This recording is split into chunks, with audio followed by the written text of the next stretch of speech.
Hey guys, actually been pretty cool weather recently over at least in the East Coast. It is the 30th of May, 22 p.m. here on the United States, episode 145 of 4-Player Animecast. And today, and I guess starting from today until God knows when, we're going to be having a pretty special series of podcasts brought to us by Hachinan. Sent it to us recently. Obviously, I don't think I need to spell it out what's going on the recent days. So we have a pretty interesting lineup today. But anyways, I am host Spire, per usual. With me are my compatriots, Dark. Hello. He's also been well, we've had a little bit of talk about what we want to cover and stuff. Obviously, leading because there's been a sort of like a lack of material because of again the global crisis, and obviously the next couple months or seasons aren't looking much better. So we almost decided to cover one thing that I think people were talking about, maybe are talking about still, but we decided to save that for later. But anyways, how have you been doing the past 2 weeks? You know, I've been doing all right. Just been keeping up with whatever's still running. Not really starting anything new because nothing new's coming out. Um, and a lot of stuff also still isn't or coming out. So it's like, what was it? The hell is it? The fishing show called that I covered already? Hokugo Teibo Nishi, Yeah, that's like Gaze at the that's Breakwater, gone. right? Yeah, like Right. that's gone. That hasn't had a new episode. So like that's pretty cool. And a lot of stuff's getting delayed. Railgun isn't coming Yeah. back for 2 months, I think now. I mean, like pretty much like We got through every like the first major arc, and thing. now they're like, yeah, we're on hold again. So But yeah, it's very very unfortunate that everything's sort of getting delayed left, right, and center. But we'll try to bring forth a little bit. I mean, obviously every season and in between seasons, we've always had stuff that we've always wanted to cover or talk about. So we'll be bringing up a little bit of that in today and in future episodes a little bit. So we have uh, one or two ideas that might be a little bit fun to do for the future podcast. So just that. But yeah, anyways, you'll be talking to us a little bit about one of the series that actually managed to air the season properly. You'll be telling us a little bit more about that. And Nier, what about you? What have you been doing these past week? Oh, Surviving. yeah, you could say that. Uh, I kind of just lazing about, really, following the news. Current events are certainly interesting. Um, Other than that, playing card games. That's about it, really. The last few weeks have been very lame, I guess. But yeah, for the most part, these last few days, I've just been following the protests going on. Yeah, If you could in call the them United that. States, yes. Yeah. yeah, They're- they're heated. They're just a little heated, Yeah. They're a according to little Twitter. warm. Just a little heated. Yeah. Things are heating up. Also, an excellent choice of words by Twitter too. Yeah. But yeah, probably talk about that later. I don't know if you really want to talk about that right now. But yeah, my last couple weeks have been pretty boring. So,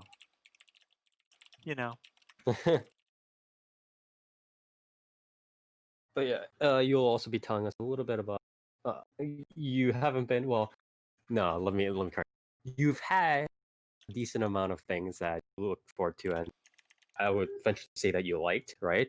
But a lot of Yeah. these things are losing steam because, again, of the global and because it is. So it's been a very unfortunate for you. I would say that, right? Because it's not like a lot of the shows here were like that you were watching were like shitty or anything. It was just like, okay, well, there's no episode 4. Like, I guess I'm not watching it then, right? So Yeah, I mean, like, honestly, this season is like dead, right? Like, it's just yeah, dead in the like water right it now. was so like it had so much potential, like act potential too, right? Apart Deshou, Tate, obviously, all like Makoto, so on and so forth, right? But it was like, okay, all right then. Okay, Yeah. I guess I guess I'm not watching I guess anything. it's a good time to just have like state of emergency and not release more episodes. Yeah, And then, you know, uh let's just like not um have next season planned at all. yeah. It's like, oh, okay. That's cool. Literally, this might be a little bit of Gleep. Like the funny thing is, like the most random series are still going on. Like Session saying in chat, like Leitneer, uh, stuff like that, Bookworm, stuff like that. And there's a couple of other series, Yeah, next it's season. Homemade Game. I think. Yeah, Well, I think a lot of shows that are just gonna have been like 12 episodes for this season are yeah, probably like done. or they've been sort of uh probably like a lot of the storyboard that probably been filled out ahead of time for one reason or another, right? And Yeah. they're probably It gonna also depends on like what the studio's doing at the time. The other thing I didn't really consider though is what I was saying. I remember when you brought up Apare Ranman. Was I remember when we were talking about not covering that, and I was just thinking, I was like, "There's 3 episodes out. What's not to cover?" And I was like, "Yeah, it could come back and be like a fucking disaster, though." So that is true. Like, that's the thing I'm concerned about is like, what's the production gonna be like on these shows that only got like 2 or 3 episodes, and then they have to come back at some point. Yeah, and the worst part is it's an unstable coming back, right? 'Cause right now, yes, but we'll talk a little bit more about this in the news, but Japan has currently lifted its state of emergency for all areas, even the most populous slash tourism ridden places like Tokyo, Kyoto, Osaka, I believe Saitama, Chiba area, and some other places, right? Kanagawa, yeah, Kanagawa is a pretty big tourist place too. Um, so there very could likely. I mean, there's probably already a huge mess going over in Japan because they haven't done enough testing, but obviously there could be a second wave, right? So people could honestly get kicked back into not doing stuff, right? like by August, we could be in the same situation we were in April. Like no, not even exaggerating. So it's very unstable place because we're already in like sort of a gaudier like scenario, right? Where everybody's just kind of getting delayed. It's like, are we going to release episodes soon? Question mark. No, But I don't think so. imagine being in that situation and then finally being like, okay, it's time to release episodes, and then literally like maybe a month or two in, right? You're like, actually, no, we're not going to release episodes. Sorry, guys, right? Like again. Yeah. So that's a Yeah. very very um hope it does work out well for Japan. This whole lifting early and doing whatever, but it's a very very precarious situation. But anyways, Near, you'll be telling us a little bit again, uh, something you've watched before, and or something that was released before this season. You want to tell us a little bit about? I Yeah. know, like I personally have a lot of movies that I would want to watch, subscribe and stuff like that. Like plenty, like not even like stuff. Obviously, I have today, but like there's at least like 2 or 3 of these that I could cover. So either way. Anyways, so Near you'll be covering that for us pretty soon. And last but not or I guess Toast third, right? Because I haven't covered. But Toast. What have been up to these past Best what? 2 weeks? 2 weeks? Hold on a sec. You okay over there, dude? Toast is in one of the sort of affected areas by the current sort of civil unrest right now in the United States, so he might be checking up on stuff here and there. So please It's me. do. Yeah, okay. Well, what was the question? But what have you been doing the past? I've been waiting for the Data Live mobile game to open closed beta testing. Surprisingly enough, there's like a lot of live random. Like for instance, there's a Data Bullet, like the Data Bullet live action theater or whatever it is. No, yeah, it's the live theater thing, right? And they announced like the cast members for it or something like that. I'm like, what? Are you guys still going ahead with Data Bullet stuff, like theater stuff? Like, what's happening? Um, it was very that I don't know. I just feel like with there's been a lot of delays, but for some reason, Data Live Data Bullet stuff is still going through, like sailing through pretty clean. So I don't know what the hell is going. Yeah, that. What else? Do you know if you watch anime at two times speed, maybe even 3 times speed, I know a lot of people do that actually. Surprisingly you many. can watch all the anime you want in under an hour? That's what I've been doing. It's surprisingly pretty effective. As long as your brain can the human mind can only process speeds at like what 3-4 times maximum. I don't know. What I does don't that think. even mean? You ever try to watch a TV show at 4 times speed? It gets pretty wonky. I mean, it's not even just that though. Like when you start speeding things up too quick, you're not gonna see the frames aren't even gonna play. Like, Yeah. Like, you're just gonna start missing huge chunks of information because of that. Yeah, the thing is, again, I know a lot of people, or I know surprisingly more people than I think I realize that watch anime on time speed, and I never personally did it because I was just like I don't know, like at some like I know I do it sometimes when I'm watching shorts and like, this. I don't know what am I watching? Like there's some like really bad stuff. You know what I mean? Like for the podcast, when I'm sometimes I just have to dodge some bullets. This guy hates nightcore anime. Sorry guys. Sometimes I can't get through these Fujoshi series or whatever that I cover without times to it. No, but like even then, like I don't to it because I'm just like it like stresses me out in a sense to be like at this point if I'm literally trying to speed through the anime, like why am I doing this? Right? It kind of almost starts defeating the purpose. I skip through it, which almost is like as much egregious, but it's like when I'm skipping through it, I feel like at least I get to control like, oh, this part, like I'm not bothering to watch because it's like I know this is like panning camera or whatever, or just like some random shit that I don't care about. But it's like the parts that I do care about, I can watch at like regular speed. Does that make sense? So I just do that instead of times doing it. But that takes obviously more. Do you think the Flash can't watch TV because of how slow it is for him? But does it only go slowly when he's actually speeding up?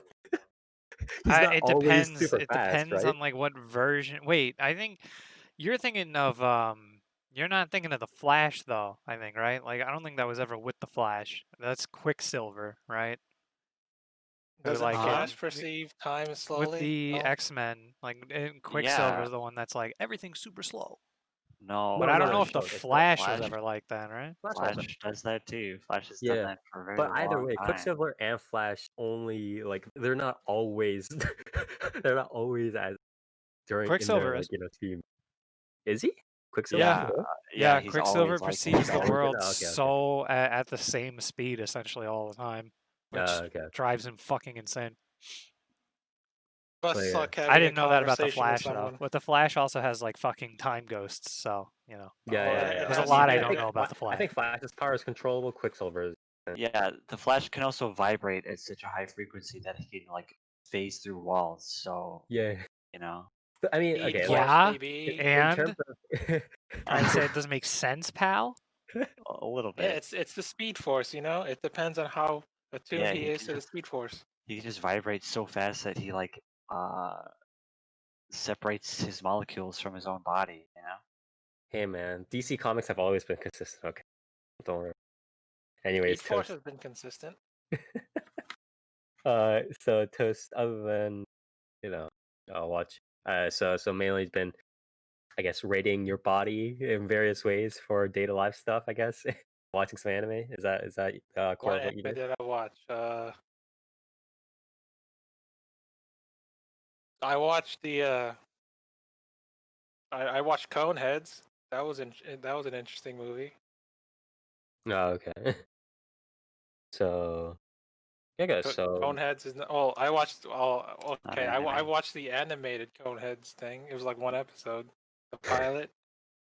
It sucked compared to the movie.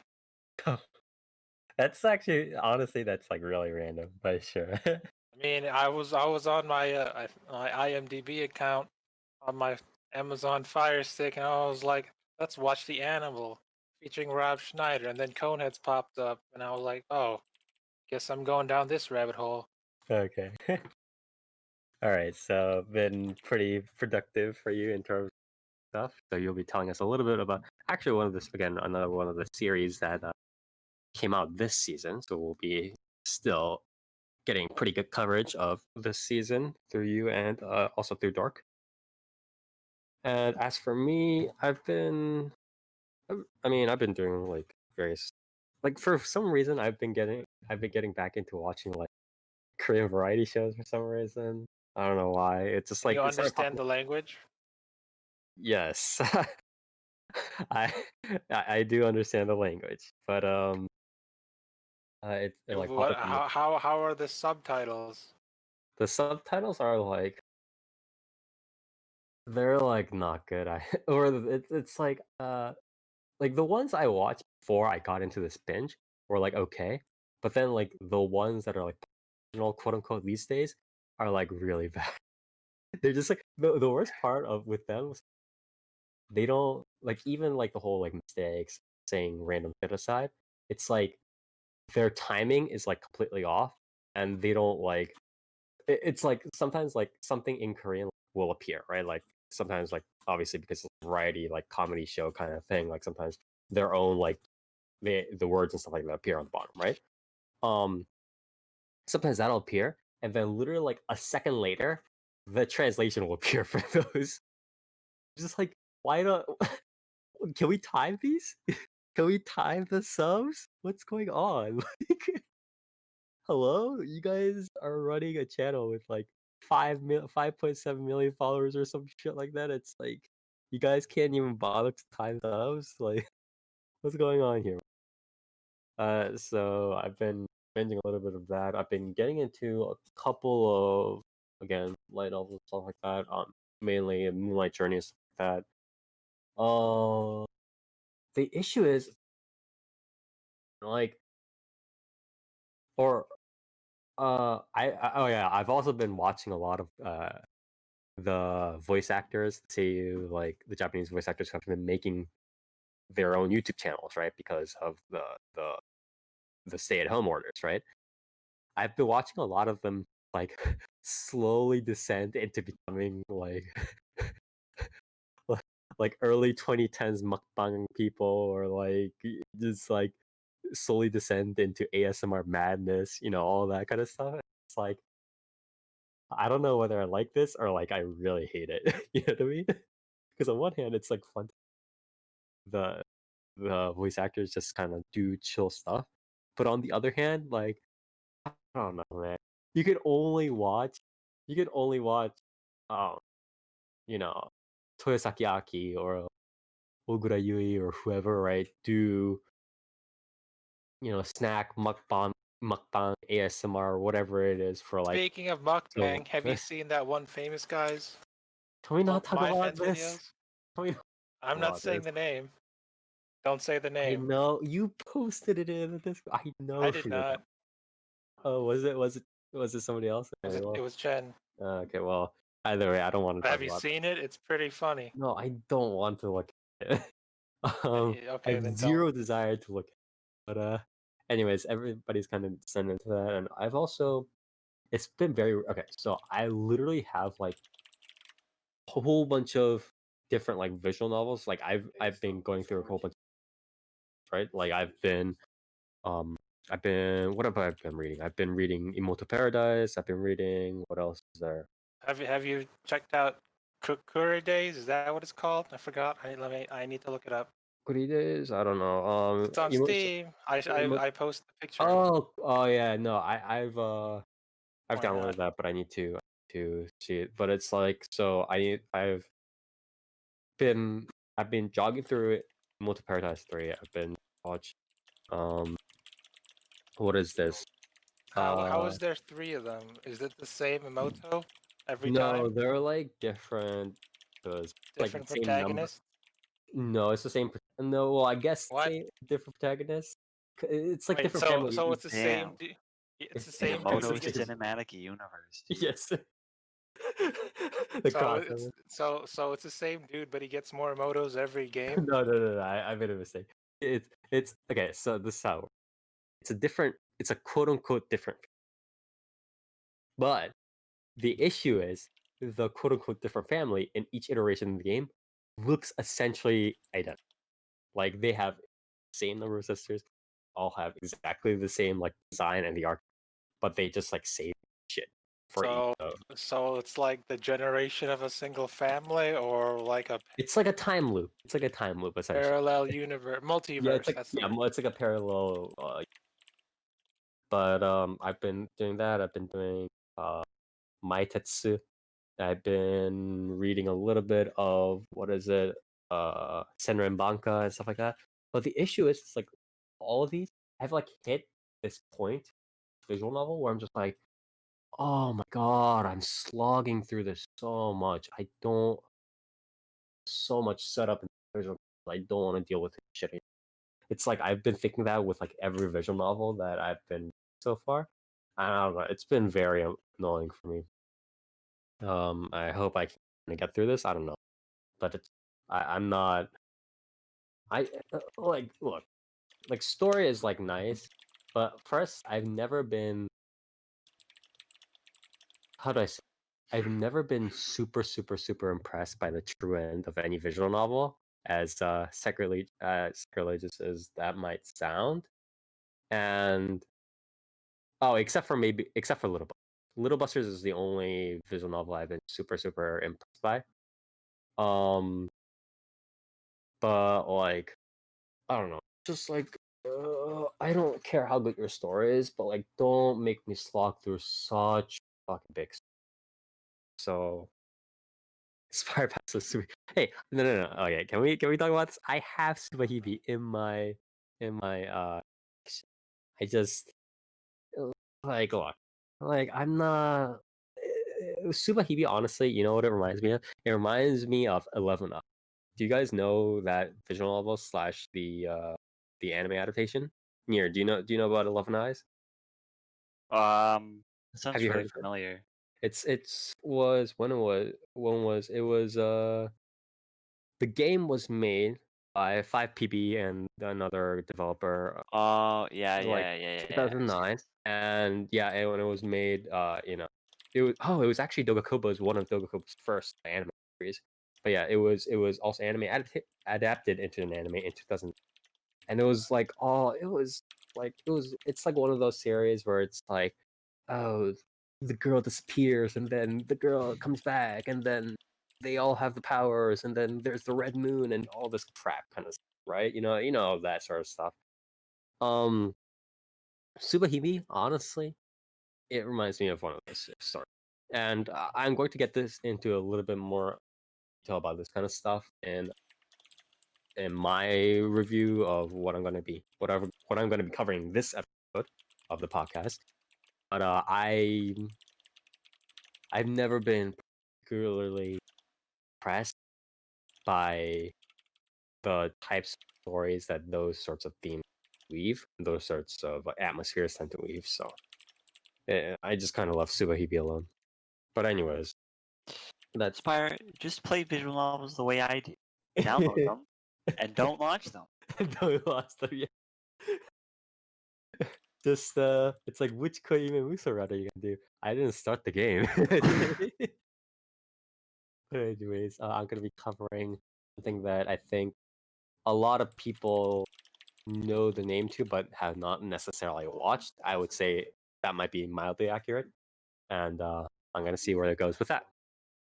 But anyways, let's start off with Toast. What have you got today? I watched something that I like to call polished mediocrity. And I watched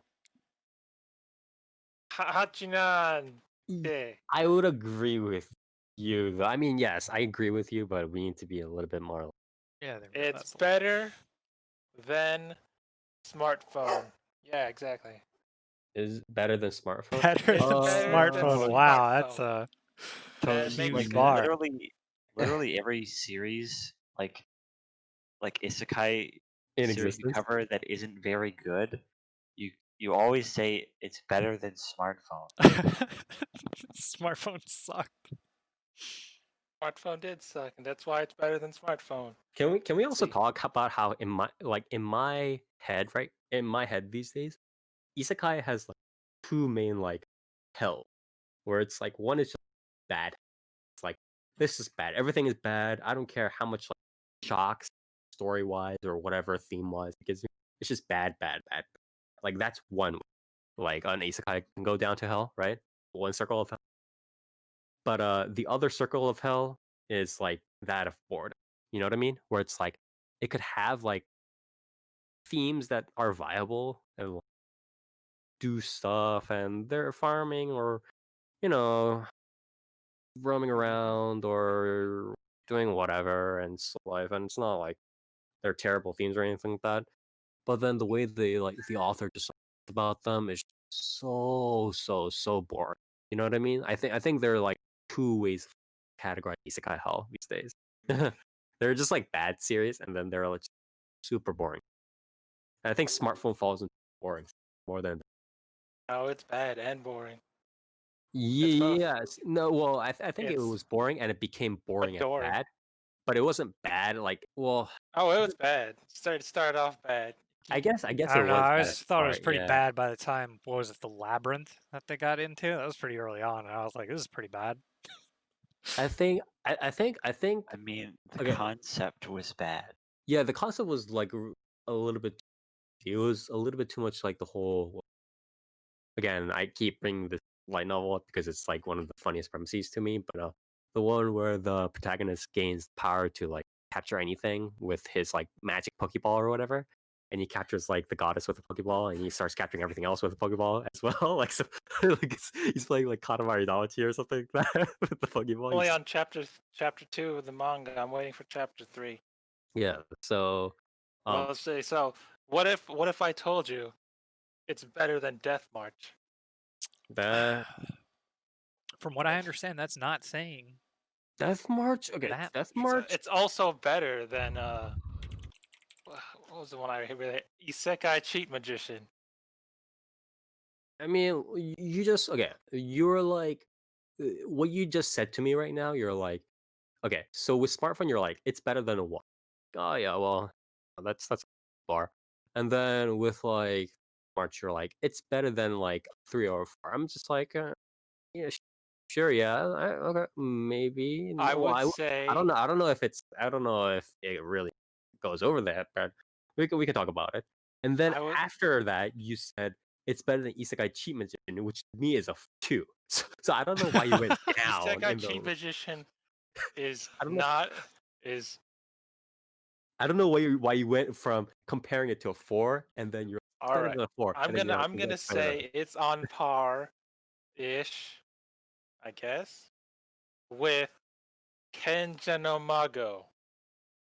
but that's going even again. That's going even That is lower. not that You is keep not going lower than down low. Isekai Cheat Magician. That's at least a 5 or a 6. Well, What the Are fuck?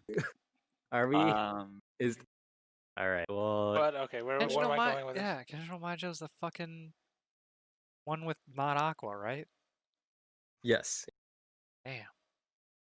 Keep going. I want to say it's slightly better, is because it's better animated I than think. Kenjin no Mago. For I some think. reason, I think the way that the problems or the sort of pacing development gets worked in. I mean, I've only read the light novel, and I have not watched the anime at all. But I want to say that the general pacing and the way things get solved, in a sense, the in the world of Hachinan te sore wa nai Deshou, or the eighth son, are you kidding me? Is not as criminally terrible as it is in some other series. But yeah, it can. Ugh, whatever. Sometimes. Keep going.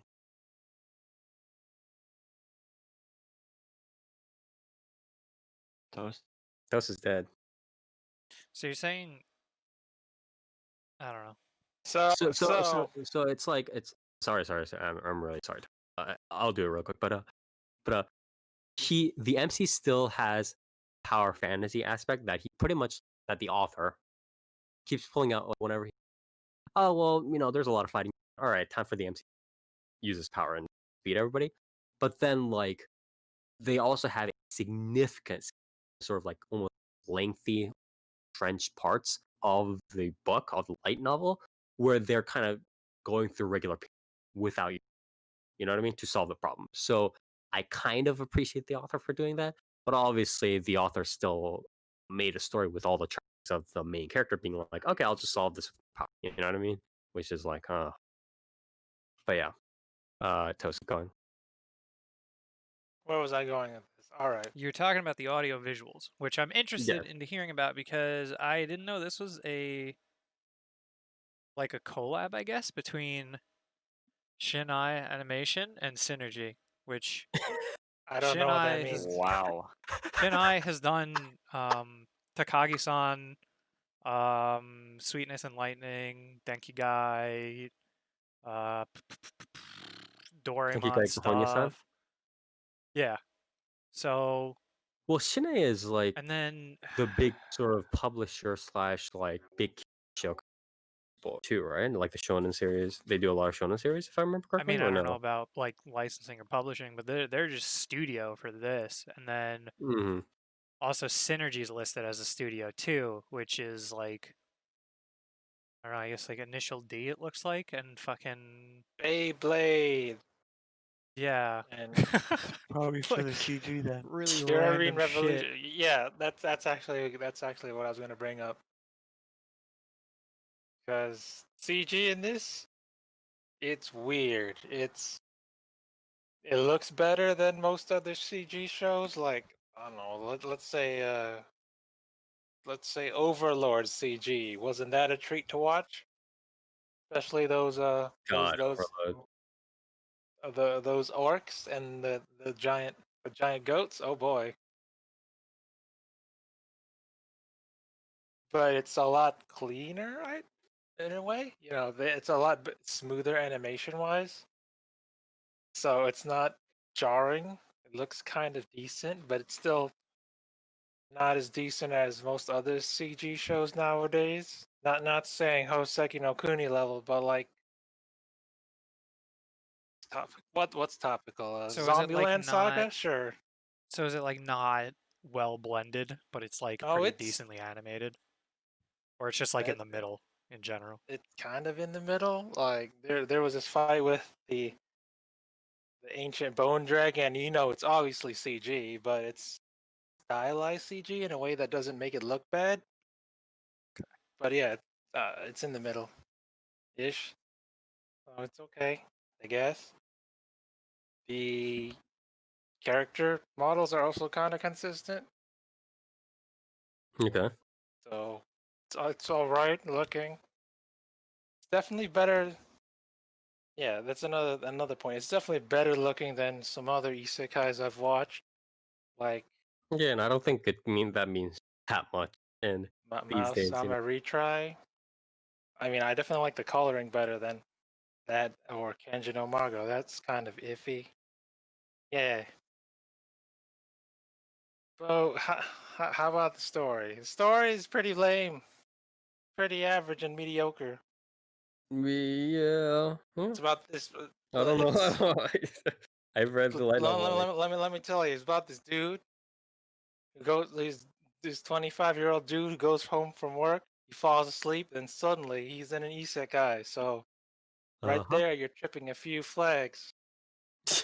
I like how by the time you say, "Oh, he's in the isekai," you're like, "This is already some bad flags raised." You know, there's only two ways to get into an isekai. Get an isekai. You either get hit by a train or a car or whatever, or you die in your sleep. So I'm wondering, like, did this guy, did he die in his sleep because of overwork or whatnot? I don't think so. And then he wakes up as an what is it, 5-year-old boy named Gwendolyn, which is what, a girl's name. It's like Gwendolyn but without the G, or like Wendigo, or Wendy's. You know, you don't name a boy that. Thank you, Toast. Unless it's 20. I mean, it's not. This wasn't made in 2020, so you can't exactly name your protagonist whatever a fancy English name you want. Japan. People think Okay. of it the wrong way. Where was I?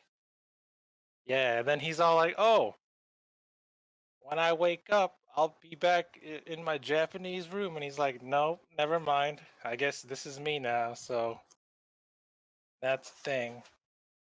That's one of the problems I have with the show is it gives you the intro that he's an isekai, but he's not doing many isekai like things. I guess the only Japanese related things he does were look for food. It's like, oh, I need my omnipotent Japanese seasonings like wasabi. You know what wasabi is, right? I found it at the Enchanted Forest. Or soy sauce for my fancy tuna dish where no one in this European setting knows what this is, and it's suddenly the most delicious food ever. And rice, well, I don't know. Dark, did Europeans eat rice? Or miso? Yeah. I mean, miso, I should say. No. And there you go. No, I don't What think did- like Europeans really didn't fuck with miso. There was also the fact that like, you know, when you start talking about that, you also start to get into like the umami like shit where it's like, you know, was it like how many flavors do they say there are for like taste buds? Like salt, sweet, and whatever. Yeah, And then they like Savory, try and no. say that like umami is its own fucking thing or something. Umami is savory.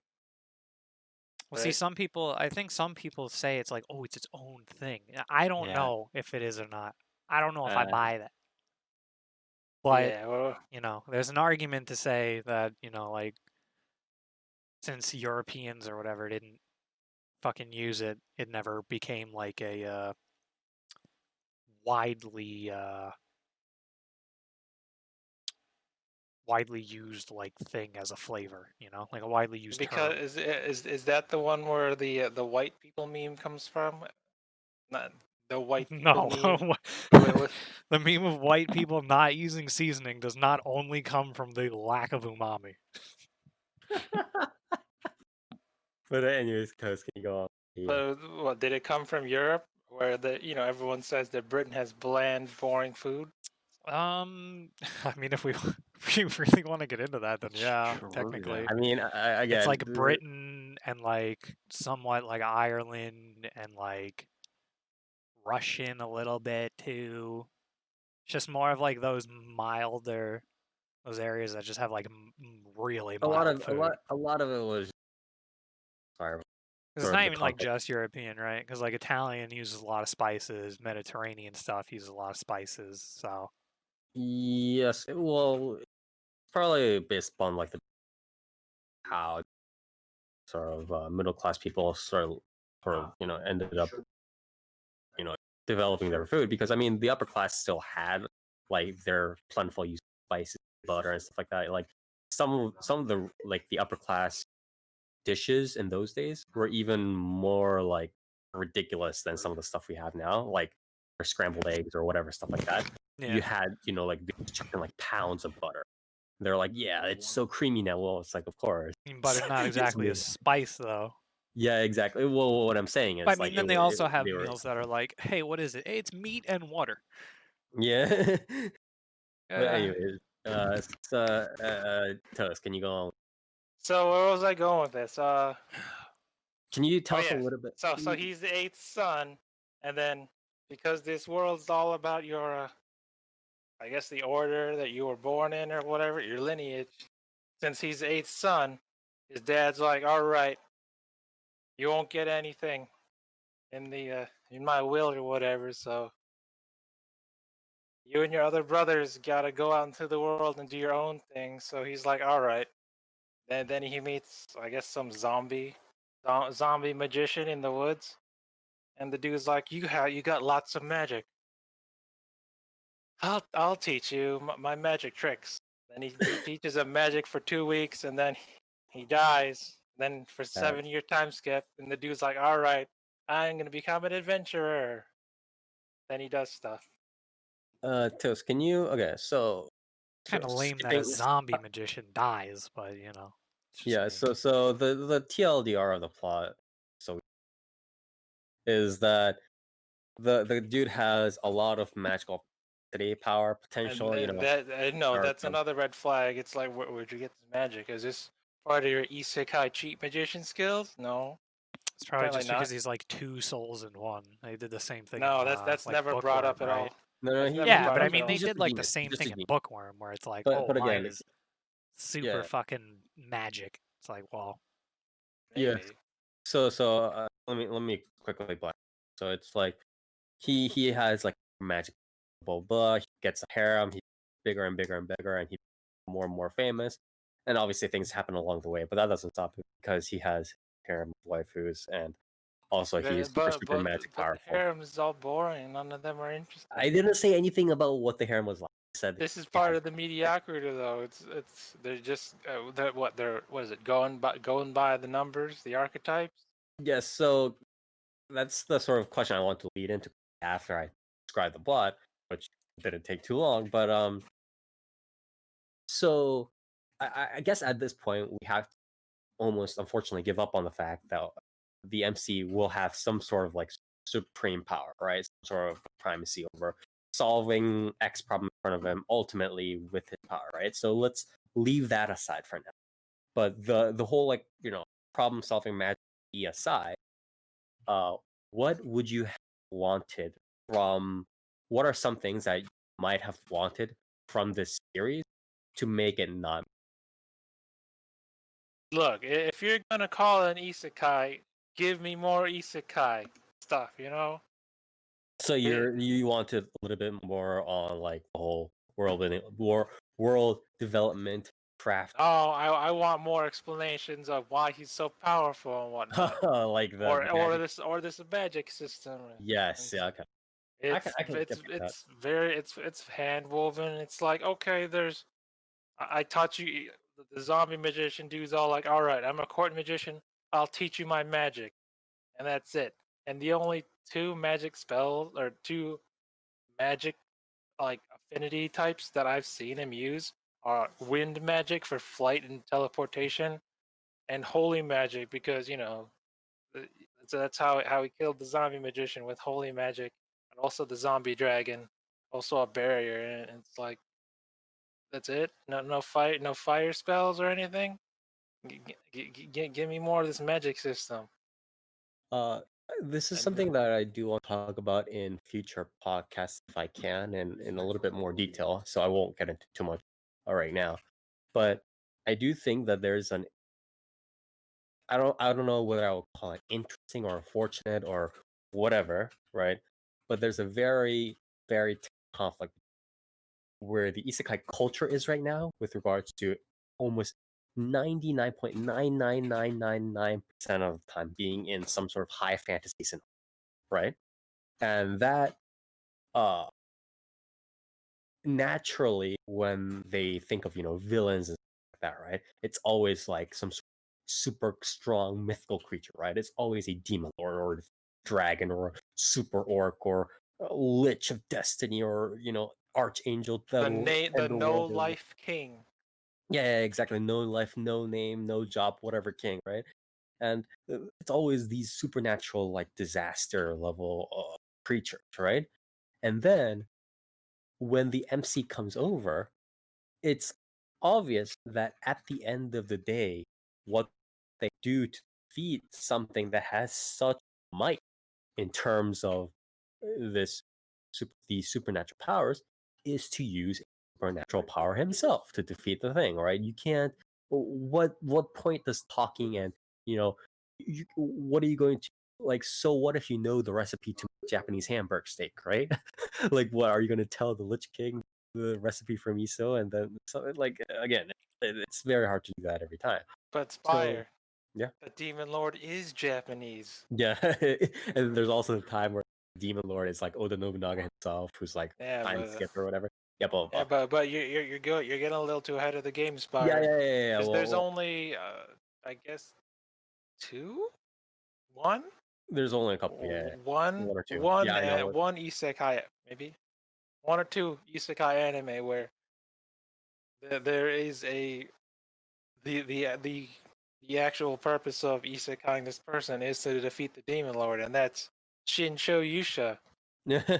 Well, Is that the only one? I don't know because I have watched a lot of, but you could probably be right. But obviously there are a lot more in awaiting in the wings in Yeah, terms of light novels, whatnot. we haven't crossed that threshold yet. We just crossed into the villainous isekai. You got to evolve that into Yeah. the demon lords. Does Konosuba have a demon? Yes, it did. Okay, that's two. Well, I mean, yeah, most but of them have a demon lord, like yeah, somewhere. but the point I want was that a lot of us would Four. can I say us a lot can I also use that quantifier? I think there are enough of us that want to see the MC do something that's not supernatural, super cheeky powers, right? I would like to see a little bit more on the lengthy side of doing things, right? Whether it's diplomacy, talking, or setting up stuff, or using his wits, or whatever it is, right? But obviously, again, because even superior Nippongonese Japanese intellects tend to fail against the supernatural might of a Lich King, right? Again, everything kind of ends up devolving into this like, okay, when is the MC going to use his power to save the world?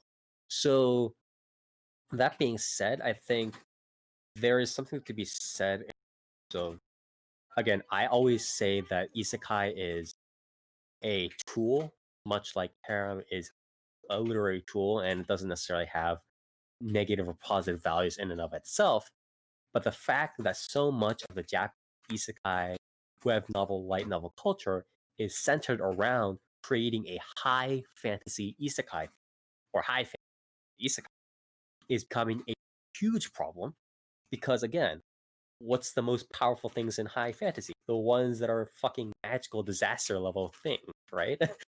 So it's like everything kind of Sorry, buddy, it's a gun. Sorry, yeah. It's actually just a gun. Isekai gun. Oh no! Don't No, yeah, start I with know the what you isekai gun Ganota. arc. Yeah. But No, not just that. There's what there's a is it? couple of I'll other. conquer the villainous ending using my power of gun, and Yeah, then there's also she there's builds also a like a freaking couple of other jetpack. things. Oh There's boy! also a couple of other. But I just again we can talk about this a little bit more detail in future podcast. But I do think that's important to point out, where it's just like there's a sense of inevitability. Like there's just as long as Kai authors keep writing, and that's why I keep complaining, right? It's like, why do they keep putting this feudal? Why do they keep putting this high value? As long as this keeps happening, it's going to be the same shit over. It's going to be the same. It is very unfortunate. But can you suggest any? What else? What else did I have? Yeah, one or two ideas. Also, another gripe I have with this show: it moves pretty fast. There's Well, one of the things I do like about this series is that it does take a significant amount of time to do its whole sort of like quote unquote statecraft, like the pseudo statecraft, big head state gather. Well, That's one plus though. The world building's all right. There's a lot of explanation too. This whole hierarchy thing. yeah. It moves through the paces, but it moves it. I mean, even though it moves pretty fast, it moves in a way that you understand it. Well, okay, so here you did this thing. All right, we'll give you this. We'll make you a baron. You can marry this chick. You do this thing. Oh, here's the hierarchy of your brothers and why they're dirt poor and you're not. And it's like, okay, that's cool. What? Oh no, not that. Yeah, Sissy on that one's weird. Don't read that one. But yeah, do you have any What words else? for? It's all right. I mean, like I said, it's right at the start of this. It's polished mediocrity. It looks nice. I'm guessing that's the part from the 2 studios that are managing it, and not one studio. I don't know how they did it. The characters are not really interesting, but they're not the worst kind of characters, like in Isekai Smartphone.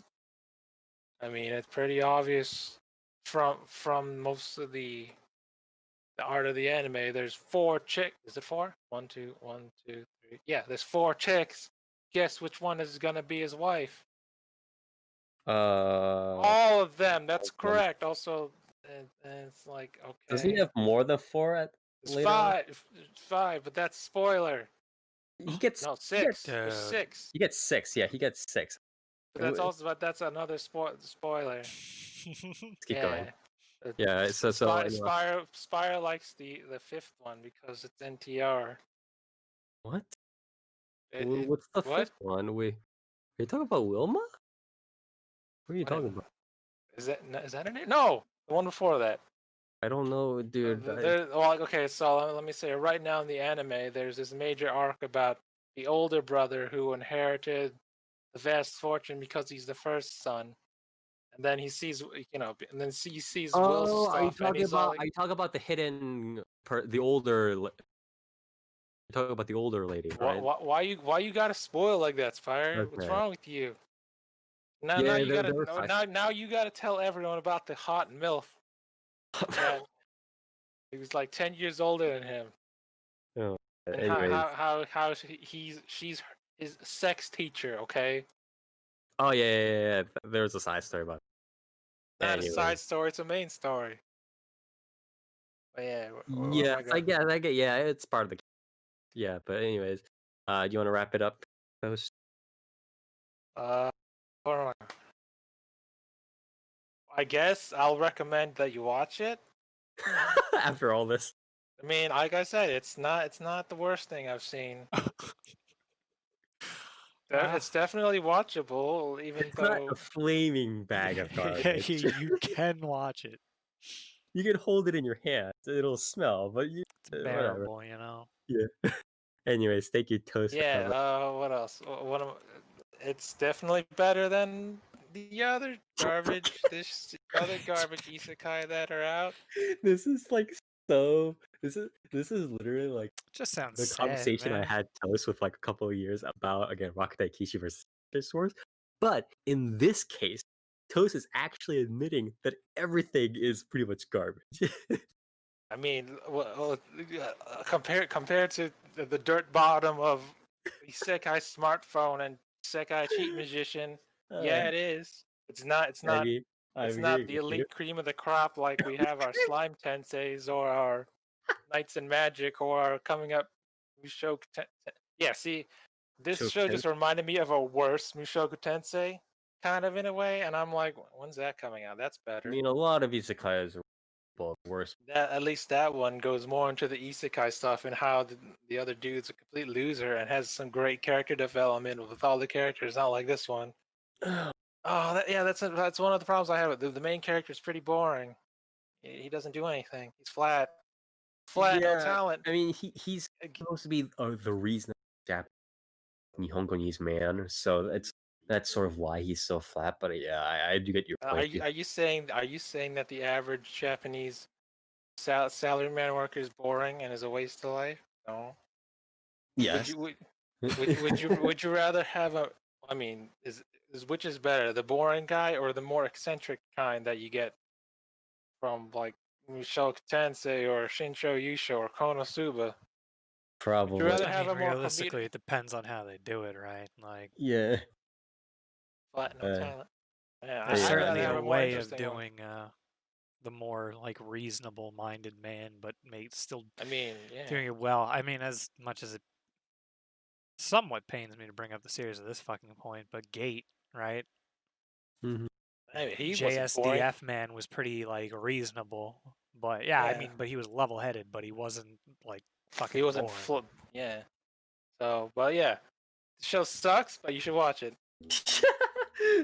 All right. But it doesn't suck that much. Yeah. Okay. I Thank you. mean, what other isekais were there this season? There were a Okay. decent amount. There was Villainess. Villainess. Bakarina does not count. That's because she's a female, and that's also the start. That's It also the only- start of the what? What? What do you mean? What? Are you gonna say So start of it the doesn't. Ultimate It Isekai? doesn't count if it's not like the male protagonist. Fucking. Kinda, because this is the subgenre of isekai villainous stuff. So you can't compare it to the I boring mean, male all Kiritos right. I over mean, on the there's other side. Bookworm season 2. I wouldn't count that as a same Oh my genre God. as this. This guy's just like, dude, just be. All right, fine. I mean, She's- like, I she- know why she's- you're saying that. I know why you're saying that, but I think you're giving. I think you're giving the genre like not enough. You Right. gotta split them into subgenres Credence. so people would understand. Well, yeah, I mean that's what I mean. Like, I think I you're making mean- it too much of a subgenre at that point. 'cause I'd consider Bookworm to be part of the villainous isekai stuff. He's just not a villain, bro. Not yet. Fucked up. Not yet. I heard what she does when she doesn't want one. She doesn't get her books. Yeah, kills the entire church. Yeah. True. Anyways, Yeah, thank where you. was I? Yeah.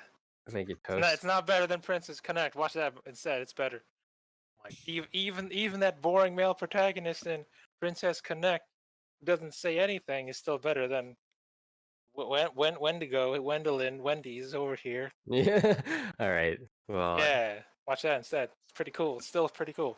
Okay. Thank you, Toast. For covering Hachinan te sore wa nai deshou. Also known as the Eighth Son. Are you kidding me? The localized version.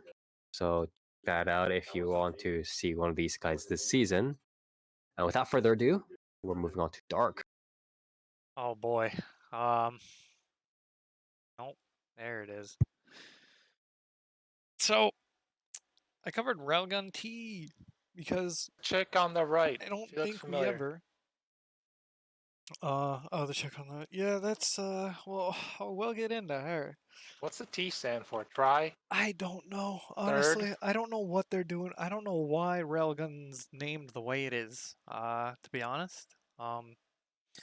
Because you had Railgun, then you have Railgun S, and now we have Railgun T. So I don't know. I don't know what the deal is. See, Railgun S, second, Railgun T, third. I get it. Oh fuck, actually that might be right. So then we get Railgun F. Railgun or- F. I don't know when we're gonna get that.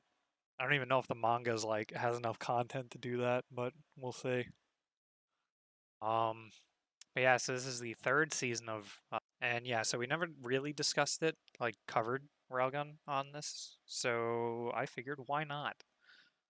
What else do I have to talk about? Tell us about the clones. Are the clones in this? You bet your ass the clones are in this. Not only are the clones in this, there's a whole new clone. Is that the older one? No, I don't even know if she was in 3, I think, Misaka Worst. I think she was in 3, Index 3. I don't think she's in, I mean, she's not in this. Oh, even know why if she are shows they up in cloning Railgun. just her? all the time? Because they Is it are, because she's the only one that they really have the, I think, the DNA map of. like when she was younger, she was like coaxed by scientists essentially to sign away her DNA to them so that they could like quote unquote like help people, right? They were like, oh, we could use it to help the sick and like people with muscle atrophy and shit. And she was like, okay. But then they just cloned her. So basically, the series starts with I forget exactly what it's called in Japanese, but I think it's like the Starlight Ceremony or something. And it's just a big game event that's happened in Index and I think Railgun before as well. But it's like a yearly kind of like sports festival. It's like the sports festival arc, except it's an entire city-wide one. And yeah, so during these events, they're usually taken advantage of by the dark underground to do random shit. Now, when you say like the sports Are you festival talking about thing, Tanabata, or what are you talking about here? When you Talking talk about about the Star, huh? when you talk about like the Star Festival, are you talking about something that's like specific to Index, or are you talking about like Tanabata, or what are you talking about here? Yeah, specific to Index and Railgun. Yeah, it's the Okay. Daihase Festival, which is just Oh, basically like Daihase. a citywide. It's just a citywide fucking like That's school summer festival thing. okay, Yeah. so hold on a sec. Let me ask. I read doujins of this one time. Which Here we go. which character was the one that's like either the student council president or part of the health committee? I don't know. She had long hair and she looked pretty cool. Student council president. You mean What's Congo, her name? the girl with the fan? Yeah. No, is it? No. Are you talking about She has like her bangs parted in the middle. I don't. Let me check. I Are mean, you there's talking- like Let me really check no my one else, bro. Is that Unless her? you're talking about someone from Index. That might be her. I don't know. I just read the doujins. Well, talk to that's us about gonna it be a later. little- Link us to it later, but Darky. But yeah, anyway, so I guess this that's her. so far this has covered as Railgun has done in the past. It covers 2 arcs. And the first arc was I forget exactly what they would call it. I just call it the level 6 shift arc. We'll get into spoilers later in a little bit, but for now, no. But yeah, so there's that, and that was the first 15 episodes. The second 15 episodes is the Dream Ranker arc, which is like Wait, more the second Railgun 50 focused. episodes? Wait, how is this? No, the second 10. I think it's 10 more episodes. So Because it's going to 20 be a episodes slightly total? smaller arc, I think, with more slice of life mixed in with it. Because it's I think it's a Railgun original, essentially, like original to that manga. Wait, so it's 25 episodes total, is what you're saying? Yeah. Okay. So series starts out, has like one slice of life-ish episode, and then things like start to kick off more and more, and then you wind up just getting fully into sort of like the plot, essentially, like the meat and potatoes for the rest of the 15 episodes. Like there's no stopping Right. at all. It doesn't slow down. Right.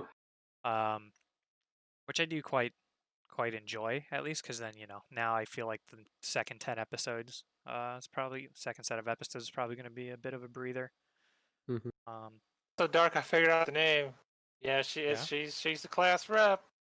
Yeah, I mean, you're gonna have to link me that later. Seiri Fukuyose. Oh. I don't know who that is. I don't think she's It's from. It's Toma's not the Oh, yeah, the she's from one that like school. gets mad and punches all the time. That one. Oh, She's pretty yeah. cool. Is she in there?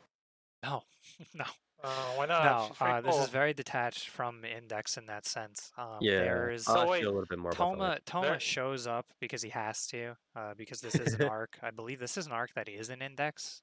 Mm-hmm. Do they not go to the same school? What's happening? No, God, no. No. Misaka Makoto goes to an all-girls middle school, and Toma goes to like a co-ed high school. Like, Yeah. Oh yeah, she's like 12, 13, 14. no, Okay. 14. Yeah. Toma's like 16, 17, I probably. think. Keep going. But yeah. So basically, the arc starts with like it starts to turn into like fucking 200 IQ like 4D chess where you have two factions that they're trying to like make you believe are the same, but you kind of know that, you know, like from the beginning it's very clear that Misaki isn't fucking trying to like steal the clones. To like but eat them? nah, yeah, exactly. Like, what is she gonna do with them? But they don't really reveal that. But then there is another faction vying for it to get a hold of, like, you know, the brain network between all the clones.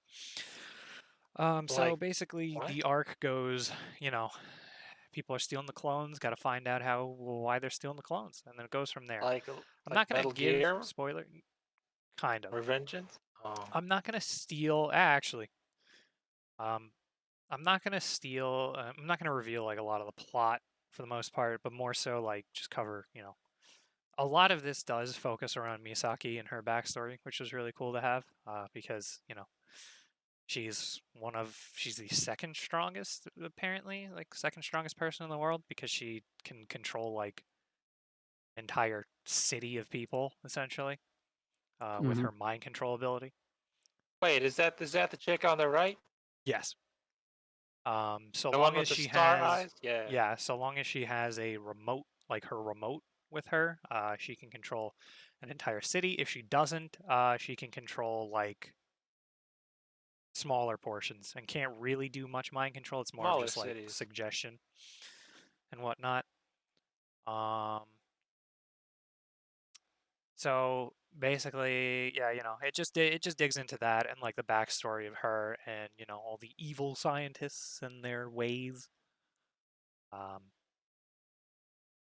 yeah, overall, it's really good. As far as the audio visuals go, it's I think the best looking like one yet. I think it looks a little bit better than Accelerator as well. Accelerator had Yeah, I some mean, like Accelerator funky Accelerator like had some backing, but it wasn't. It clearly wasn't as well like yeah. funded as Accelerator Railgun. had good like what do you want to call them?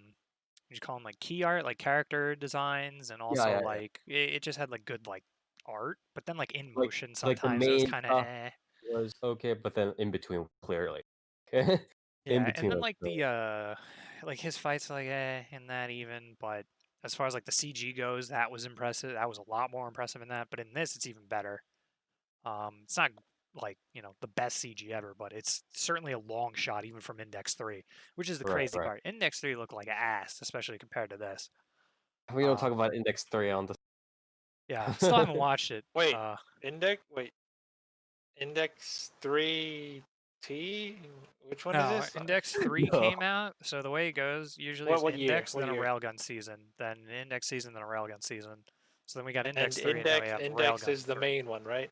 Yes, Yes. Index is the main one. Railgun is a spin-off with Misaka Mikoto. And then And then there's another Accelerator was spin-off of another. Accelerator. Yeah. Yeah.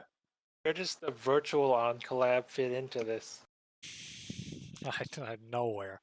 The so Um, the thing is, I do want to ask, and then kind of you did kind of answer it at the beginning of this discussion, but I do want to kind of go back to it. But in terms of how this general timeline and sort of the ideas, or not the ideas, but timeline of Railgun interact with the general timeline of Index, at the end of the day, is the main canon, right? Like if Yeah. there were to be conflict, which sure there isn't really, but if there were to be actual conflicts between Index and Railgun, then Index would probably take priority, right? We would probably be like, okay, what's in Index is probably the right, right? It's hard to say, right? Like they may as well be their own separate ones at that point if there's anything like that. Yeah, But the thing the is idea there's is usually the not author because said Index is it's so very different. inconsequential. Yeah, yeah. Um, So it's like what it is. It's like so far what I think, right, is like they kind of they make the viewer aware that yeah, it's sort of a long timeline of what's going on in Index, but all the events and consequences that go on in Railgun are very, very limited to Academy City, very, very limited yeah. to Misaka Mikoto, Misaki Shoko, so on and so forth, right? And their goon As squad. well, and as well as the science half. Like Right, there's right. But barely you're not any gonna see magic. like Really, the Aqua extent of bad. magic is like Toma will be here at some point, but like Yeah, that's exactly. it. You're not gonna see like Fiamma the right or like Aqua the back just like popping up and Railgun be like, "What's up?" Yeah, you're not Like, gonna be like Magnus, like fucking shows yeah, up and does like a fireball. yeah, exactly. Like, So that's the big, right? so But that's kind of where it fits in there. This takes place after, I think, after all of Index 3, I want to say, just because it takes place after Russia. after World War III. Yeah, after the Russian winter and shit. So this is almost like in New Testament mode, right? In the New Testament, I or maybe guess, right? I guess it's yeah, close. It's very close. I Toma, mean, this is the Toma level does 6 appear. You said, shift, which yeah, you said Toma does appear, so it has after New Testament starts up, right? Because in the gap between the original story and New Testament, Toma is right. They all think he's dead and shit, right? Yeah. Is that yeah? So I assume this takes place around there. Which fucking God help us all when another index comes out. I hope Office hears in Railgun. Oh my God, yeah, she's already been there the entire time. Just no one Yeah. noticed because no one fucking cares. Yeah. But yeah, so So, I don't know. so There's not a whole lot like to really say, right? You know, it's got the mix of Yeah. slight slice of life comedy action. The action in this one is very good. There's some really really good fight scenes. A lot of like fucking big brain thinking during fights. And Do you- anticipation by characters. Can I ask you sort of a weird question that is related to what we just talked about, which is, do you like or dislike the fact that, I mean, regardless of whether it's possible to do it differently, do you like or dislike the fact that Railgun is so contained in terms of scale? That No. Railgun can really, because of Index, right? Because Index is sort of the World Series as opposed to Railgun, the Academy City Series, right? Because of that restriction, Railgun can never have consequences that really Misaka Mikoto can't really be like, oh, this will affect Academy City and other stuff, right? It can only be Academy City because the moment it starts affecting other stuff, then it has to be starting woven into the Index sort of canon, right? Yeah. So, like, I do mean, you like that or not? I'm gonna be honest. It doesn't matter to me anymore because I Okay. don't give a flying fuck about Index like anymore. Like honest, like I don't care, and I can't bring myself to. I do want to say that to viewers out there that it is a very. Before I used to be much more of an Index fan, and even now I'm just like I'm okay with Railgun, but if there was, this sounds very strange, but if there was a better Index, I would rather take that, right? But what Dark terms like fuck Index, watch Railgun is very valid. Yeah, It's I very mean, so- it's like I don't know. To me, just I was always more interested in essentially the arcs in Index that wind up being in Railgun anyway. Like I'm more Yes. interested in Academy City. I'm more interested That's in very like the clones and shit. Yeah, Like yeah. then you Instead of start, you're random like, bullshit oh, popping up. we gotta go fight the Archbishop in Rome. I'm like, I don't care. I fucking really don't care, man. Let's go to Russia. It's like what? Yeah, like let's go to Russia. It's like why? Like you have perfectly cool Science City right here with science and magic war going on. You That don't is need to true, go to Russia. That is true. Yeah, that's It's like that's what. kind of like the issue that I always take with Index. I will probably forever prefer even Accelerator like over Index at this point because it's like Yeah. you cut out an entire half of bullshit like we've talked about where to me it's not even so much about being believable. To me it's more possible to follow It's going a back to bunch that of old. different science factions that are all just Right. essentially trying to do the same thing where they're all like they just want to do weird science shit, you know, they want to enhance powers, they want to see how far they can push it. Mhm. And you just It's have that, like mercenary groups, whereas with Index you have like fucking 17,000 different religious factions that like one of them wants to bring back God, the other one wants to be God, the other one wants to kill God. Like, all right, and look. what I also don't like is well, I don't know whether it's such an integral part of the thing. It's like well, first this talk is like what we kept talking about a long while back, right? Like Yeah. But also, like, I think in Index, even like the religious factions aside, the main problem I had, and this is like an integral part of Index and one of its major flaws, is that like even in Academy City, like the Esper groups, right? Like the like Dragon and Item and whatever. What's the other fucking group names, right? Like I don't know, like Balloon or For whatever. Espers, like that, there's You know how members, they have there's different fucking no names, members right? isn't. There's Yeah, there's yeah. like Like Meltdowners fucking like group too that I forget what the yeah, hell that's their name Item, is. right? Or whatever it is. But Oh, is that Item? maybe, but it's like they have all these things, and it's like they each have their own kind of like separate arcs, but then they're not really they're running concurrently, but they don't really have much to do with each other. And it's like now the author's weaving all these stories with the different Esper groups and include referring to them like going to Accelerator's group and working with Awaki, and then he goes back to uh Hazamura Shiage's group with Meltdowner, and then he suddenly cuts back the author back to Toma running around, and then goes back to me. It's like what are we doing here? Like what are we doing? Plot-wise? So that's also very frustrating.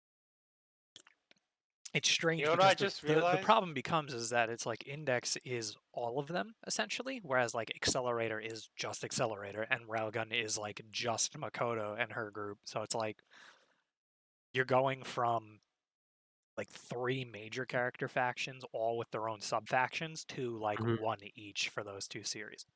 Right, What are you gonna say, You know what I just realized, Dark? What? How come the Index multiverse is bigger than the Fate multiverse, but it's less popular? Because it's can we say that it is less popular, right? Like it's certainly less popular in the West, but Where's your mobile game? I mean, in Dengeki what has a mobile game. He was saying like, how come it's more complicated or bigger than Fate's multiverse, but Fate's less got popular? what? But Fate's got what, 3 main series? I don't Fate, particularly know if Fury? I No, I would mean argue. I think Fate is definitely bigger than I mean, it's bigger Index. globally as far as like popular for as like a main like series. I don't know. I mean, overall, I think because overall, I do think Fate is more popular, but I don't necessarily agree that Index is more Nah, how do I say this? It's like Fate is almost pretty much as busy as Index. It's just that Index writes more of it into the main story, if that makes sense. Fate always has stupid shit where it's like it's always spin off or in the Fate's is spread apart. Yeah, right? yeah. Like it's But Index has complicated. everything in the main story. Fate's all not connected. complicated until you get to Grand Order stuff. Then Well, I that's mean, when Fate, you yeah, but No, Fate no, also, Fate's I don't know, always man. complicated, dude. Like I don't know, man. Fate like focuses on like fucking characters and like what's gone and like I don't know. I feel Yeah, like a lot of from it, what a I've lot of watched it's of Trivia Fate, lore. it's like A the lot of it. characters are central, but you know, then they slowly introduce certain things. But Index is kind of just like They're doing stuff in the I mean, present. Index has like basically what you were talking about. I forget what Fate series you're talking about though, Toast. Maybe it was Apocrypha, where it's like 14 different fucking masters it's and like Apocrypha. 14 different servants. It's like that's kind of like what Index is, but now also split those servants and masters in half and then make half of them like science. Yeah. And you're like, what does that mean? And yeah, what We're does witches. that mean? It's like, what? We're Okay. witches, but like also we're scientists. Like we use science to bring back these servants. It's like We have a floating technological castle. We're also witches. It's like, okay, like what are we doing here? Like what are we yeah. talking about here? So that's kind of where Index like falls apart. Like Fate, if Fate was split in half, like between like science factions that were doing the pretty much the same shit sometimes in the main series as the magic factions, Also again, it's it like would a be lot just as of much of a mess, obviously. the Fate is much more loose in like the lore, and like it's like this character has lore, and then it kind of loosely connects to like the the Grail and stuff like that. But it's like it's not like the difference is that Index has like the characters, and they somehow are just always connected to that shit or always doing stuff in the main story, right? Yeah. Like fucking Thor, that whatever the dude on skates is always like in the main story. The Marion Sling in there, or whoever the is always in the story.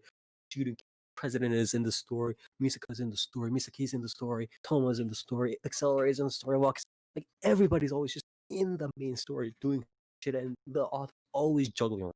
That does not happen in Fate. Like there are a lot of stuff, but different spin-offs have different characters. Maybe the lore it's like much more like minute and gets introduced in a wiki or a page or somewhere else. No, in Index, everybody gets introduced all the time, and it's all in the main story. And it's like, what the fuck is going on? That's the problem with Index. So, Yeah. again, very, very, very viable reason, as Dark keeps stating, to like Railgun and safe. Yeah, and the other thing is like Railgun, even with its own characters, like this entire season, I don't think even for the second 10 episodes we're gonna get item. Like Yeah. Meltdowner were shown in the beginning, and they were like, "Hey, you want to do this announcement for us?" And she's like, "I'm a fucking assassin. Why would I do that?"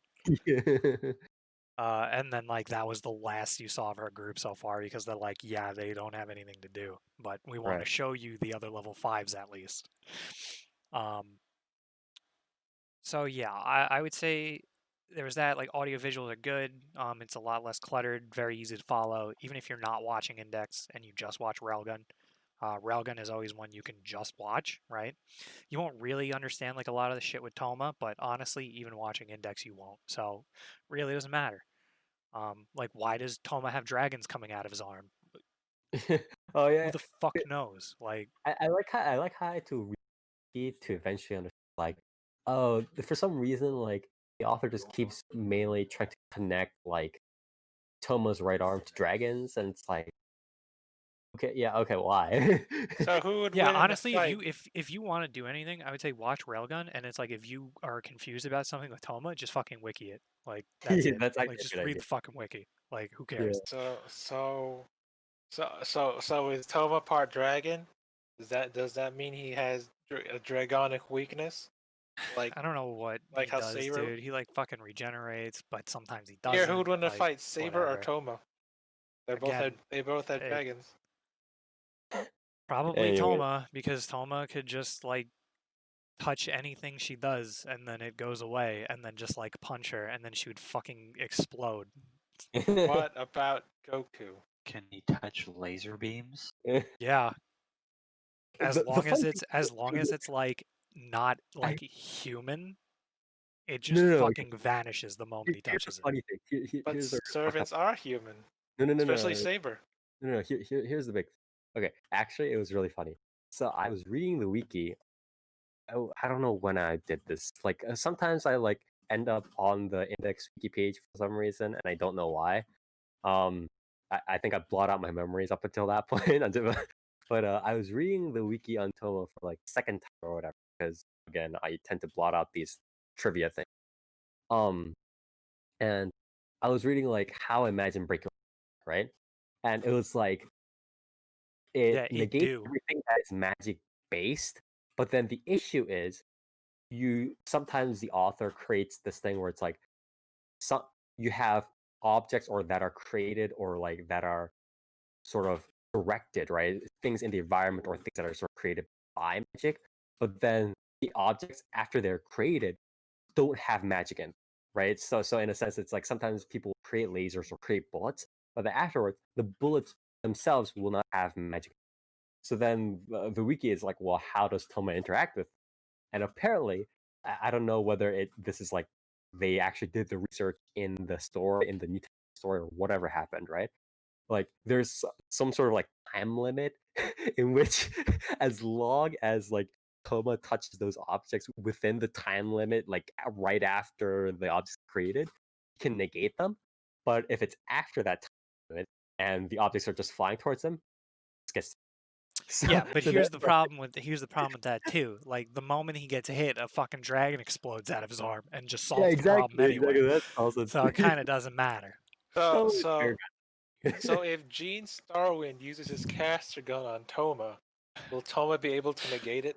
Listen, I'll have this discussion after. I want to finish this before we fucking go way too far down the rabbit hole. We're already way too damn far in anyway. Yeah. Anyways, yeah, we shouldn't. Do you Final have any? thoughts. And by final thoughts, I mean not really final, but got really good action scenes. Pretty much all of the characters get a lot of good development.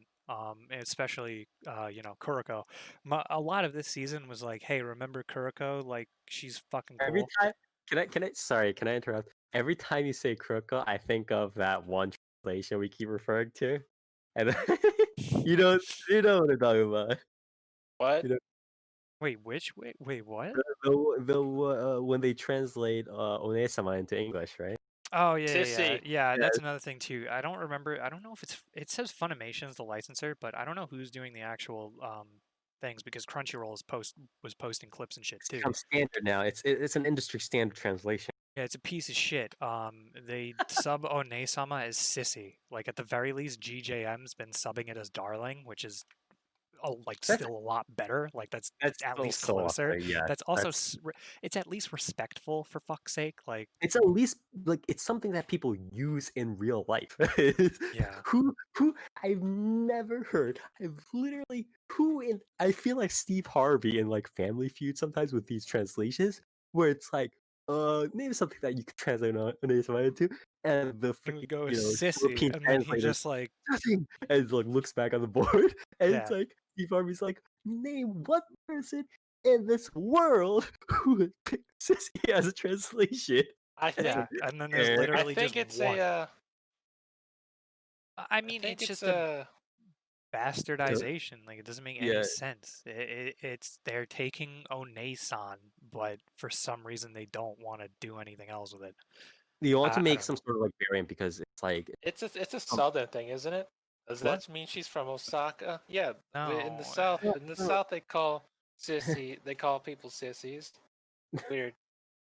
It's Well, just like One-sama is just literally like I mean if contextually it should be Darling to be honest. Regardless. it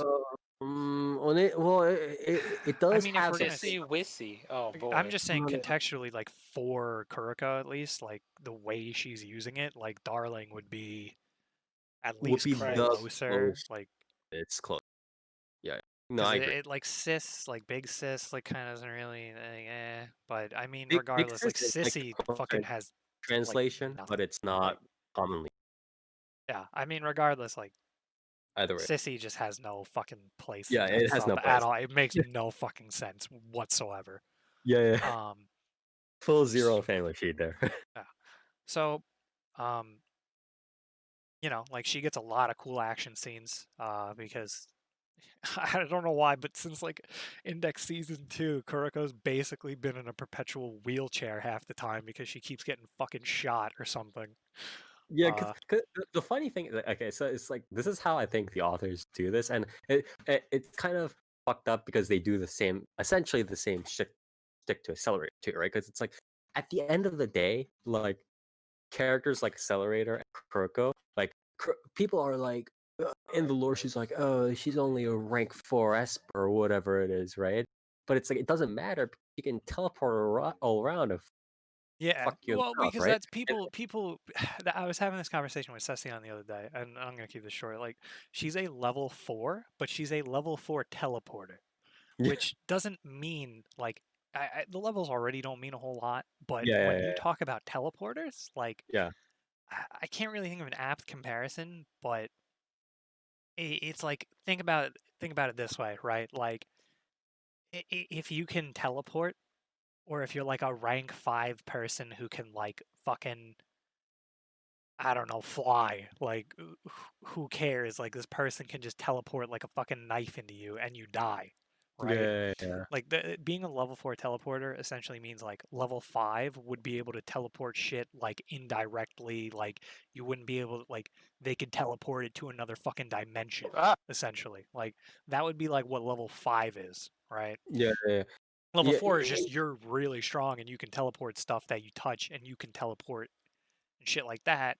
5 would be like there's no delay between you teleporting from one place to another, right? yeah, and you can do a whole bunch. But the thing is, it's like with Accelerator, obviously they have the author be like, all right, we can't have Accelerator just running around and beating up everybody, right? We gotta put a cap on that. So they crippled him, right? And they did whatever.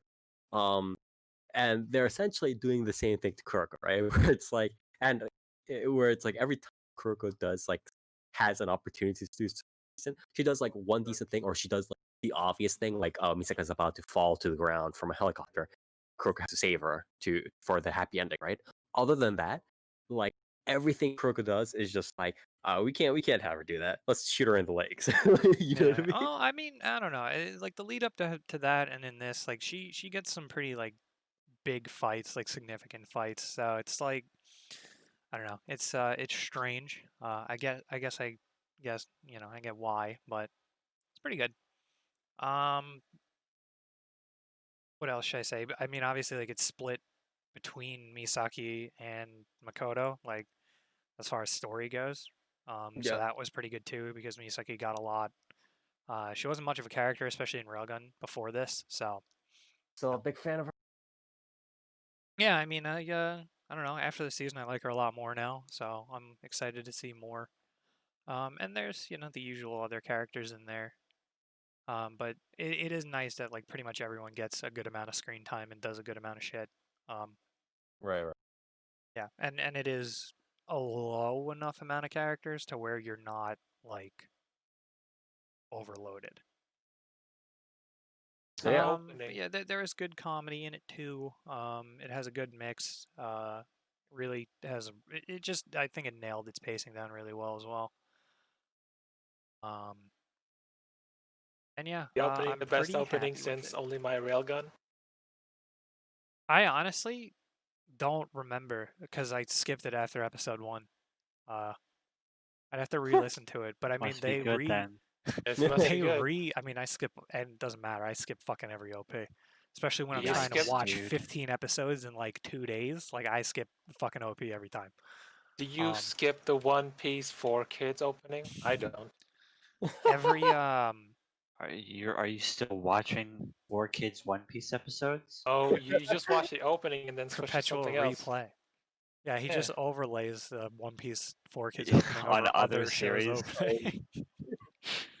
I mean, Yeah, when I so- watch Data Live, I never skip the openings. Keep in mind though, all of that's Jesus Christ. irrelevant because Only My Railgun got re-recorded for 2020. So What?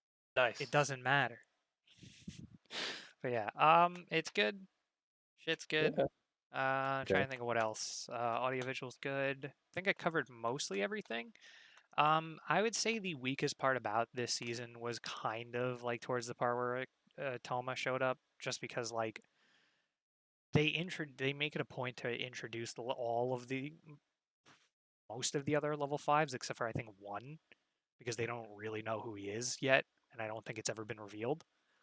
But they introduce all the others, and the only other one that gets screen time other than Misaki, Makoto is Gunjo? What's his name? I forget. He's like a rank 7 guy, and his power doesn't make any sense, but he's cool.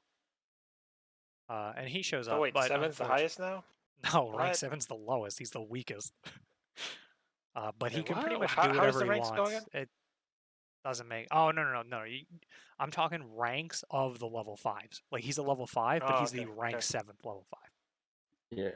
There's also only 7 in the entire world. That's another reason why like Kuroko's so strong, because she's a level 4, but she's a level 4 teleporter, and there's only 7 rank 5s in the entire world. So yeah. So she's 11th strongest. Right? Yeah. Well, Anyway, anyways. watch. I would just say watch Railgun in general. Don't do that. Yeah, do it. Don't watch Index. Just watch Railgun. Watch Accelerate. I mean, Anyway. you could. Watch Endymion. Don't.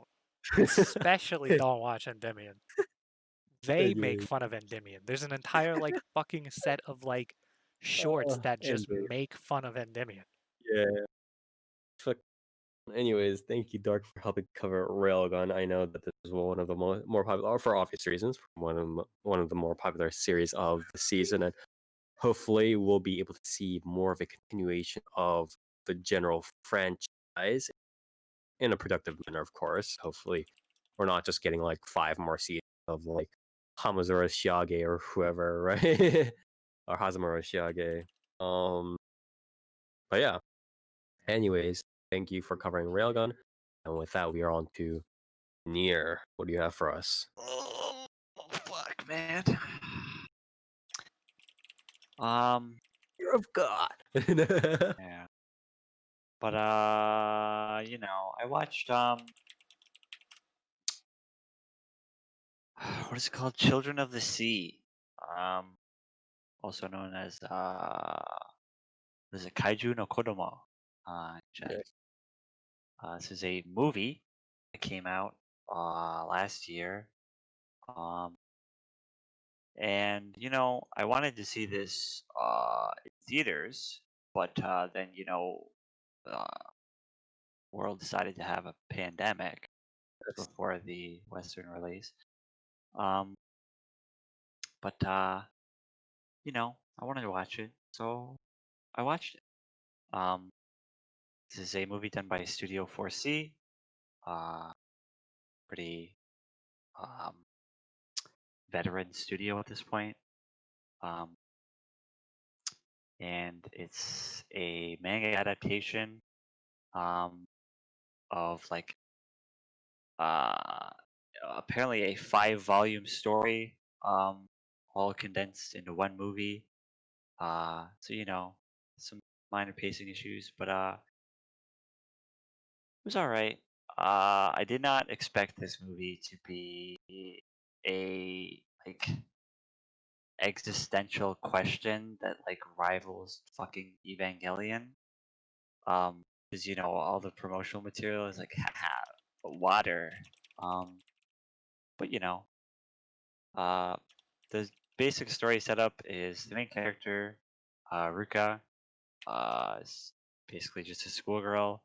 Eventually, she meets these 2 boys that are apparently sea people, and they were raised in the ocean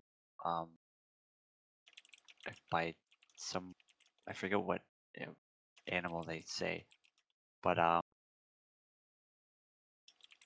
it basically starts off super simple with just like you know, these weird sea boys are pretty wacky and weird, and you know, basic like I guess adolescent troubles and stuff, and then it jumps pretty hard into um like celestial creations of universes and stuff going on. And there's like meteors dropping out of the sky, and one of them has a meteor like inside their stomach, and they transfer it over to the main character, and then you know, a whale swallows the main character, and it goes into this really long, gorgeous but really kind of out of nowhere sequence of like the main character basically witnessing the birth of the universe. Um, and then you know some stuff happens, and then the movie ends. I like how you're like, well, yeah, that's about it. Yeah, certainly not what I was expecting. I didn't necessarily not enjoy it, but it definitely wasn't what I was expecting. Just like Evangelion. Yeah, a lot more, you know. Yeah, yeah. But By the yeah, way, are you looking forward to this? yeah. So you know, after I watched this, I was kind of like, "What the fuck?" So you know, I did some research, and like I said, I found out that this is a manga adaptation of a series that finished. It is 5 volumes, and you know, I guess the director didn't necessarily know how to truncate like the, I guess, nuanced transition that the manga goes through from you know simple beginnings of a story to like witnessing the birth of a universe. So it kind of jumps really hard. But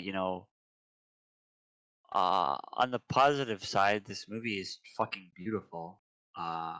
Like I said, Looking it's at done by Studio 4C. The art style, which is heavily inspired by the manga, obviously, is very unique. It's very colorful. This movie probably has some of the best drawn like backdrops and environments I've probably ever really seen in an animated picture. and obviously also the music. I'm looking at this, Yeah, and the it's like music Taichi is Joe and Hisashi Yunez Joe. Kenshi. If you guys Yeah, don't know who Yunez Kenshi is, you essentially don't know what J-pop is for the last yeah, like 5 years plus. yeah. So yeah, Yeah, this movie had a lot of money behind it. The music is absolutely stellar. The animation is uh, gorgeous. There's some absolutely beautiful cuts in this, especially with the fact that there's a lot of water effects. There's a lot of scenes where there's like uh, you know schools of fish and huge whales jumping out of the water and plopping down, and then the waves come up, and there's a lot of really really just gorgeous like uh almost like set pieces, right? um where the movie kind of just like, it's like, yeah, you don't really care about the story here, you kind of just want to see the pretty pictures in front of you, right? yeah. And uh, I I'm all right with that. You know, uh, I mean, if you can't really translate exactly what you're trying to do with the manga story properly, at least look nice, right? Right. Um, and this It does is a look, little bit of a pity though, because it does leave you a little bit half empty, where it's like sort of like the Guilty Crown syndrome, or like some other series where it's like the audio visuals are just so like far outstripping the what's happening sort of in the story, right? So yeah, you're just like, It's good, but it's kind of a waste." yeah. Um, you know, Looking into it, I do feel like a lot of the issues with this movie are not necessarily due to the fact that it's a movie format instead of a series format, but more of like probably just the director didn't know exactly how to pace, um, you know, the I guess the nuances of the story, right? The Right. the way the storyline kind of, and the way the character storylines go from you know the beginning to uh the end, right? And somewhere in the middle they kind of get lost along the way, and they're kind of just like, well, we're doing this now, right? Right. um which is kind of a shame, because looking into it, apparently the manga is uh widely called a masterpiece. So I'll probably be looking into that later on. But yeah, overall, I mean, probably one of the best looking things I've watched in a long time. Me Um, too.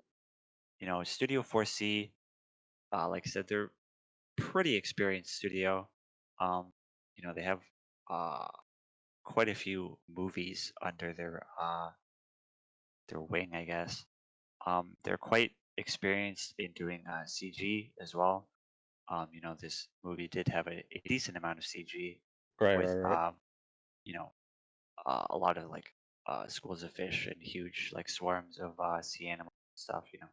Obviously you can't do de-animate all of those, um, but a lot of it looks decent. Some of it is a little bit jarring. You have like very stylized art style, 2D art style right next to like CG, but it's never really like ugly. Um, hmm but yeah, if you want a, I guess, visual experience over uh maybe not necessarily a movie that you're gonna be like, oh man, that was so deep. I'm gonna fucking cry, you know.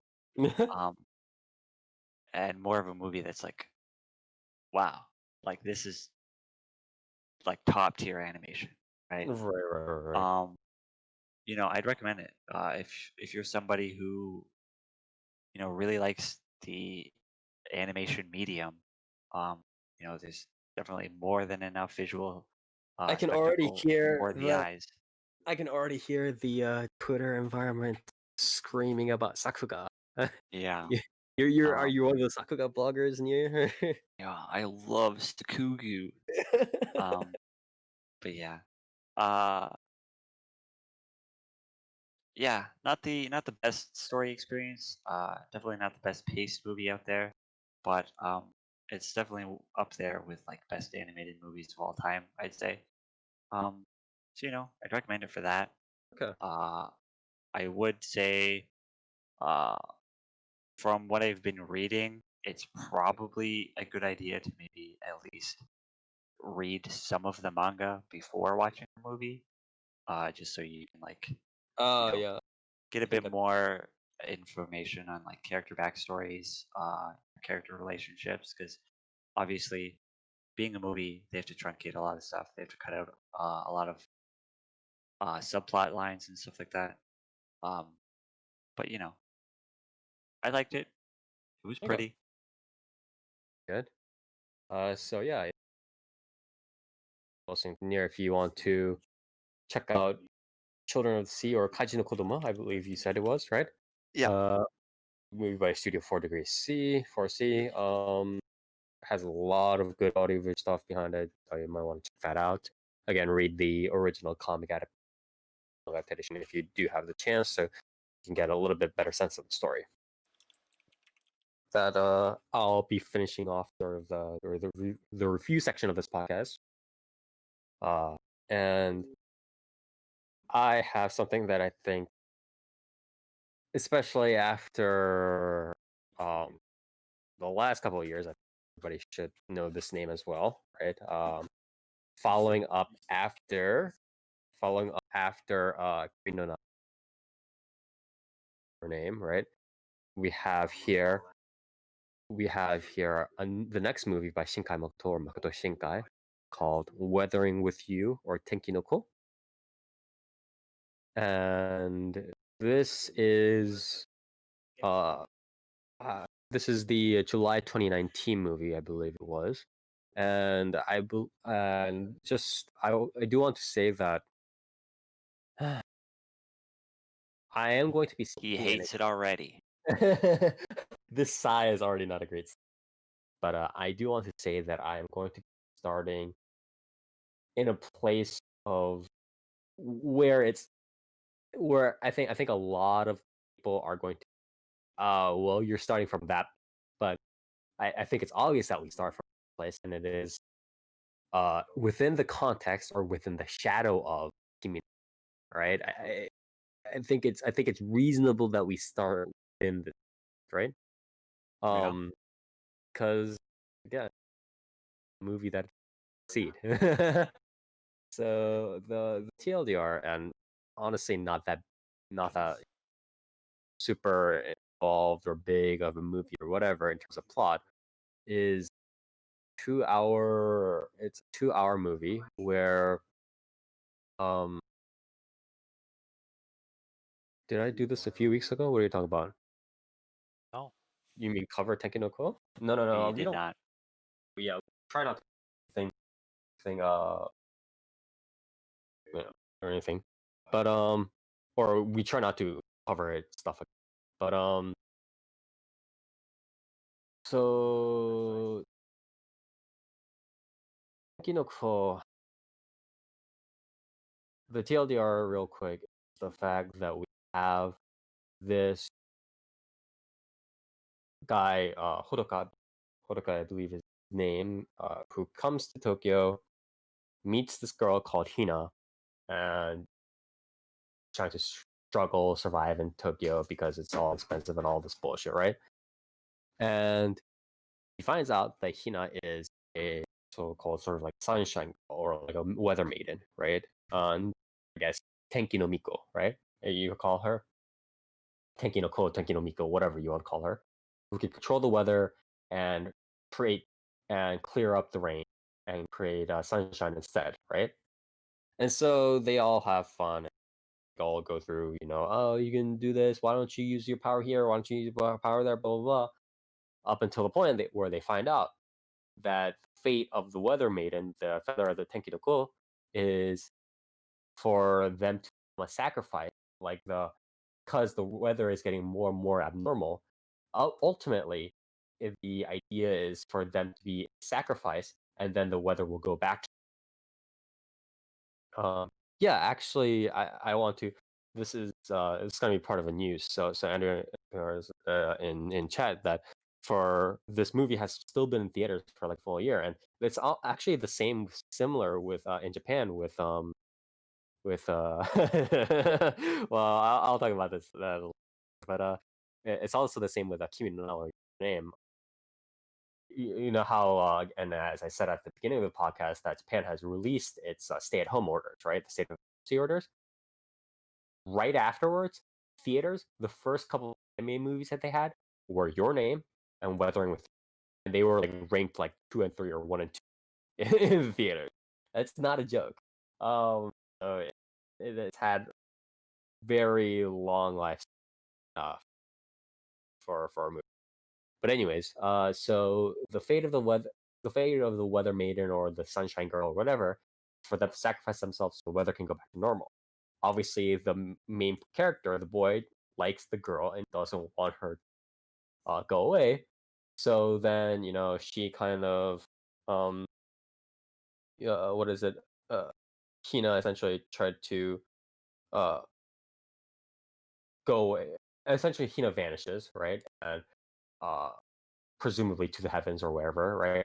And Hodaka and the other goons who have become friends with the main character, Hodaka, try to chase Hina down. He runs his way through a Shinto gate that's up on top of the building, finds Hina, brings her back, so on and so forth. And then eventually they have to like leave each other for like a couple of years. But then eventually the main comes back to Tokyo, finds her, and they're like, we can be happy together again, blah, blah, blah. And the main general themes from this, the whole idea of like, should one sort of girl or one individual sacrifice themselves for the betterment of the whole? Is it okay if they do that? It's like, it's a very, there's a whole like, this theme is not new. Like the whole like, this girl has soul and her emotions and whatever valuable things to her in order to keep the world stable or to not let the rain fall, blah, blah. That's been a thing as old as Japanese anime, right? This is not the first time we've heard of it. Certainly with the release of new key PA works, this is not the last time we'll hear of it, right? Right, dear? Right, dear? And it's how do I say it? So Andrew says in chat says Shinkai is a hack. So what I think about this movie, Shinkai Makoto said that in an interview about Your Name, Kimi no Na wa, he said specifically that he felt that it was finished or he felt that it was flawed or it wasn't.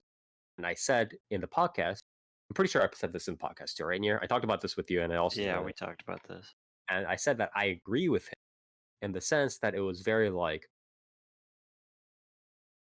yes, a movie can't be like 5 hours long. It's not some Lord of the Rings, right? It can't be like that. But even so, the movie format was not appropriate for the story that Shinkai Makoto was trying to tell, or he just rushed everything. He just tried to, and it kind of went nowhere, right? He tried to have a love story, and then tried to have a little bit more dramatic, and then he tried to also fit in the theme with like the red string of the red ribbon of fate and about time flowing and the more red ribbons of time and fate, blah blah blah, and it went nowhere, right? Or it went somewhere, but it wasn't. It wasn't very satisfying. Yeah, it wasn't very satisfying. It just wasn't. It's very loose, right? Is what a lot of, or what a lot of reviews Makoko, and I think that also counts for Kimi no so that with that in mind, when I watched Ko, I was like, this only exacerbated the problem because now Shinkai Makoto tried to do, in my opinion, something even more ambitious than Kimi no Na. If it wasn't necessarily significantly more ambitious, but it was definitely more ambitious because it was just like they tried to add in like some of the relationships and other like characters, like they tried to go a little bit deeper into like the other characters than Kimi no Na did, right? And then they tried to obviously develop the love story. The theme was a little bit more like grandiose, right? It was like it's not that it was vague, it was like a little bit more, but the one versus the many, blah blah blah, and all this crap, right? And try to sell that a little bit more. And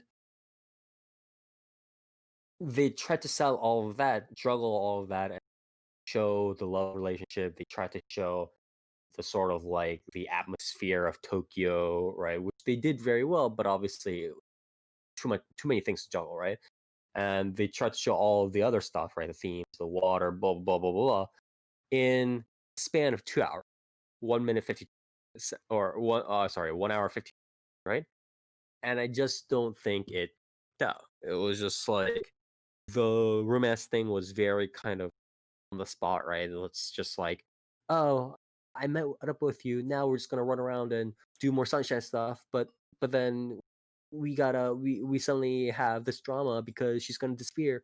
Oh, I do love you, and then let's go. And then that's essentially the extent of the love plot, right? What's the extent of like the other, right? The other characters have their story. I want to meet up with this meet up with my wife, but I'm a bum, blah blah blah. And that's pretty much just like that's whatever. That's like the side character plot in shell. That's pretty much there. And then what's like the major theme, right? Like whole, do I have to be one? Do I have to be myself for the many? And then in the end, the main character chose the obvious thing.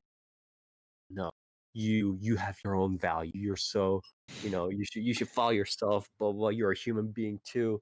Don't sacrifice yourself like that. Blah blah blah blah blah. That's unfair. And then she gets saved, right? And Was this it sort well of thing. enough to be like, or well told enough to at least have that just be purely like cathartic in a decent way, though, right?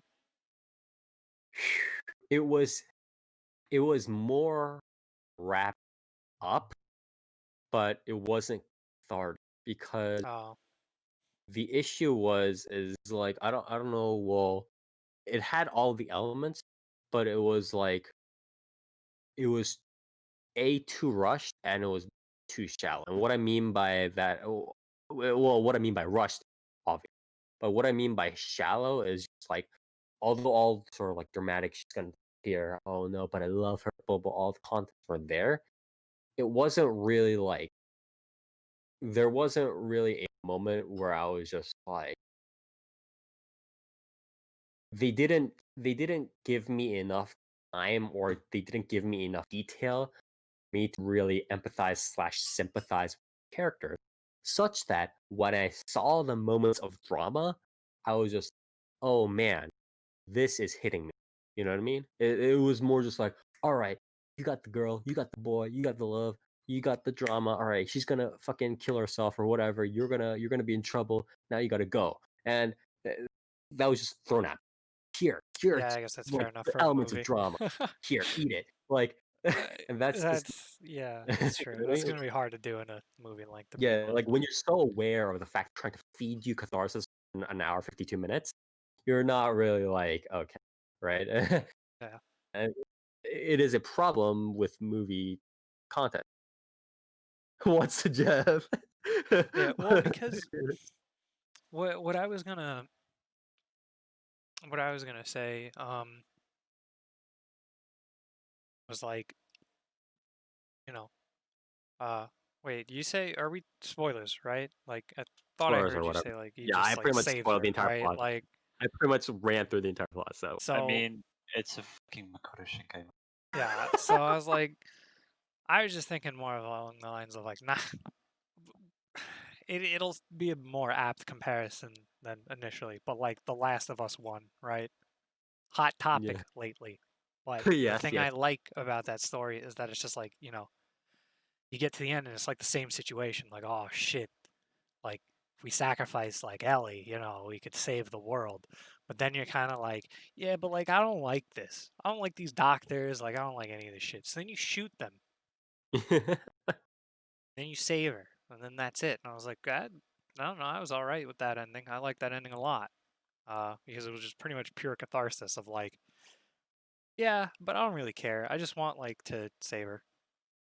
Yeah, And you do, I mean, I think the which I think is a instinct. valuable mean, thing that to be you can have fair, happen. But a lot of the catharsis in The Last of Us 1's ending is like the conclusion to the moral dilemma, right?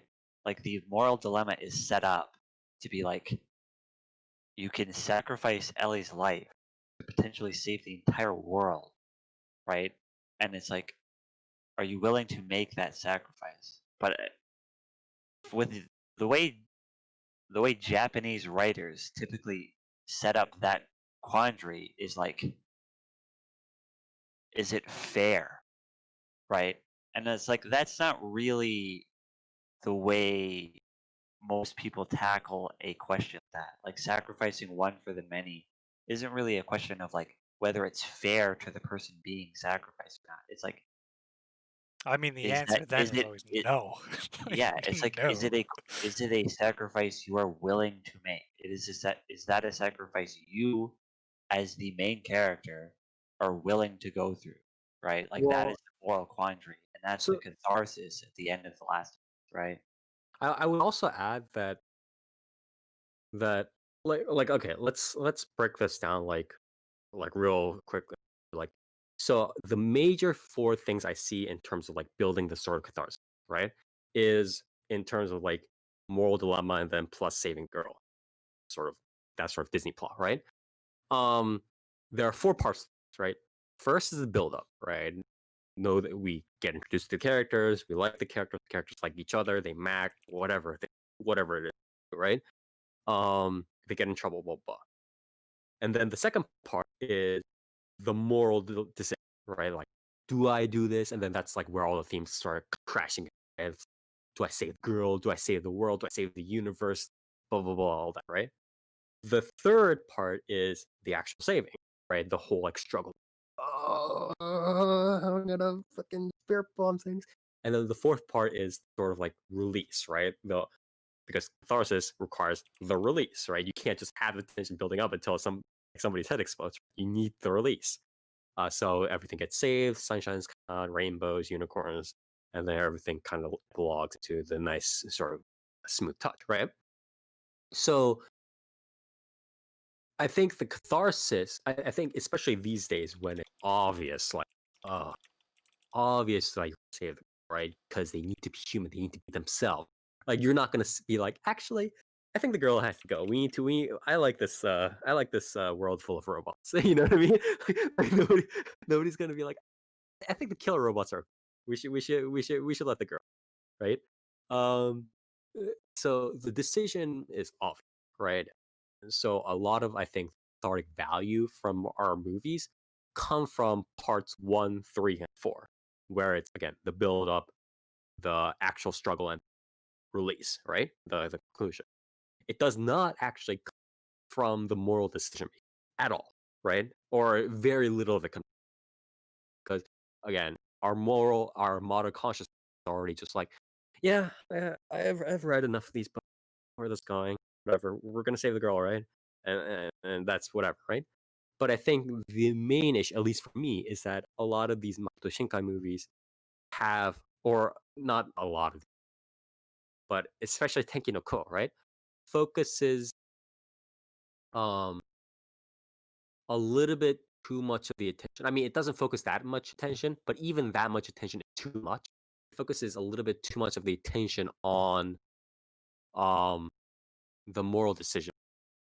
And and I think that like this is they should I know that they don't take much time on moral decision making, but I think they should take even less time on the moral decision making. I think they should take like 0.5 seconds in the movie that's 2 hours long to decide, and then the rest Thor struggle doing whatever.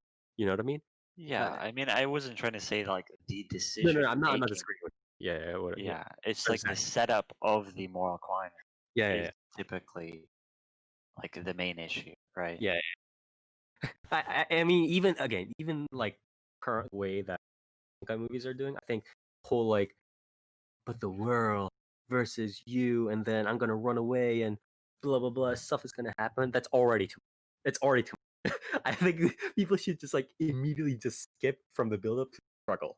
I think that should be it, because we all know you're gonna save the girl, right?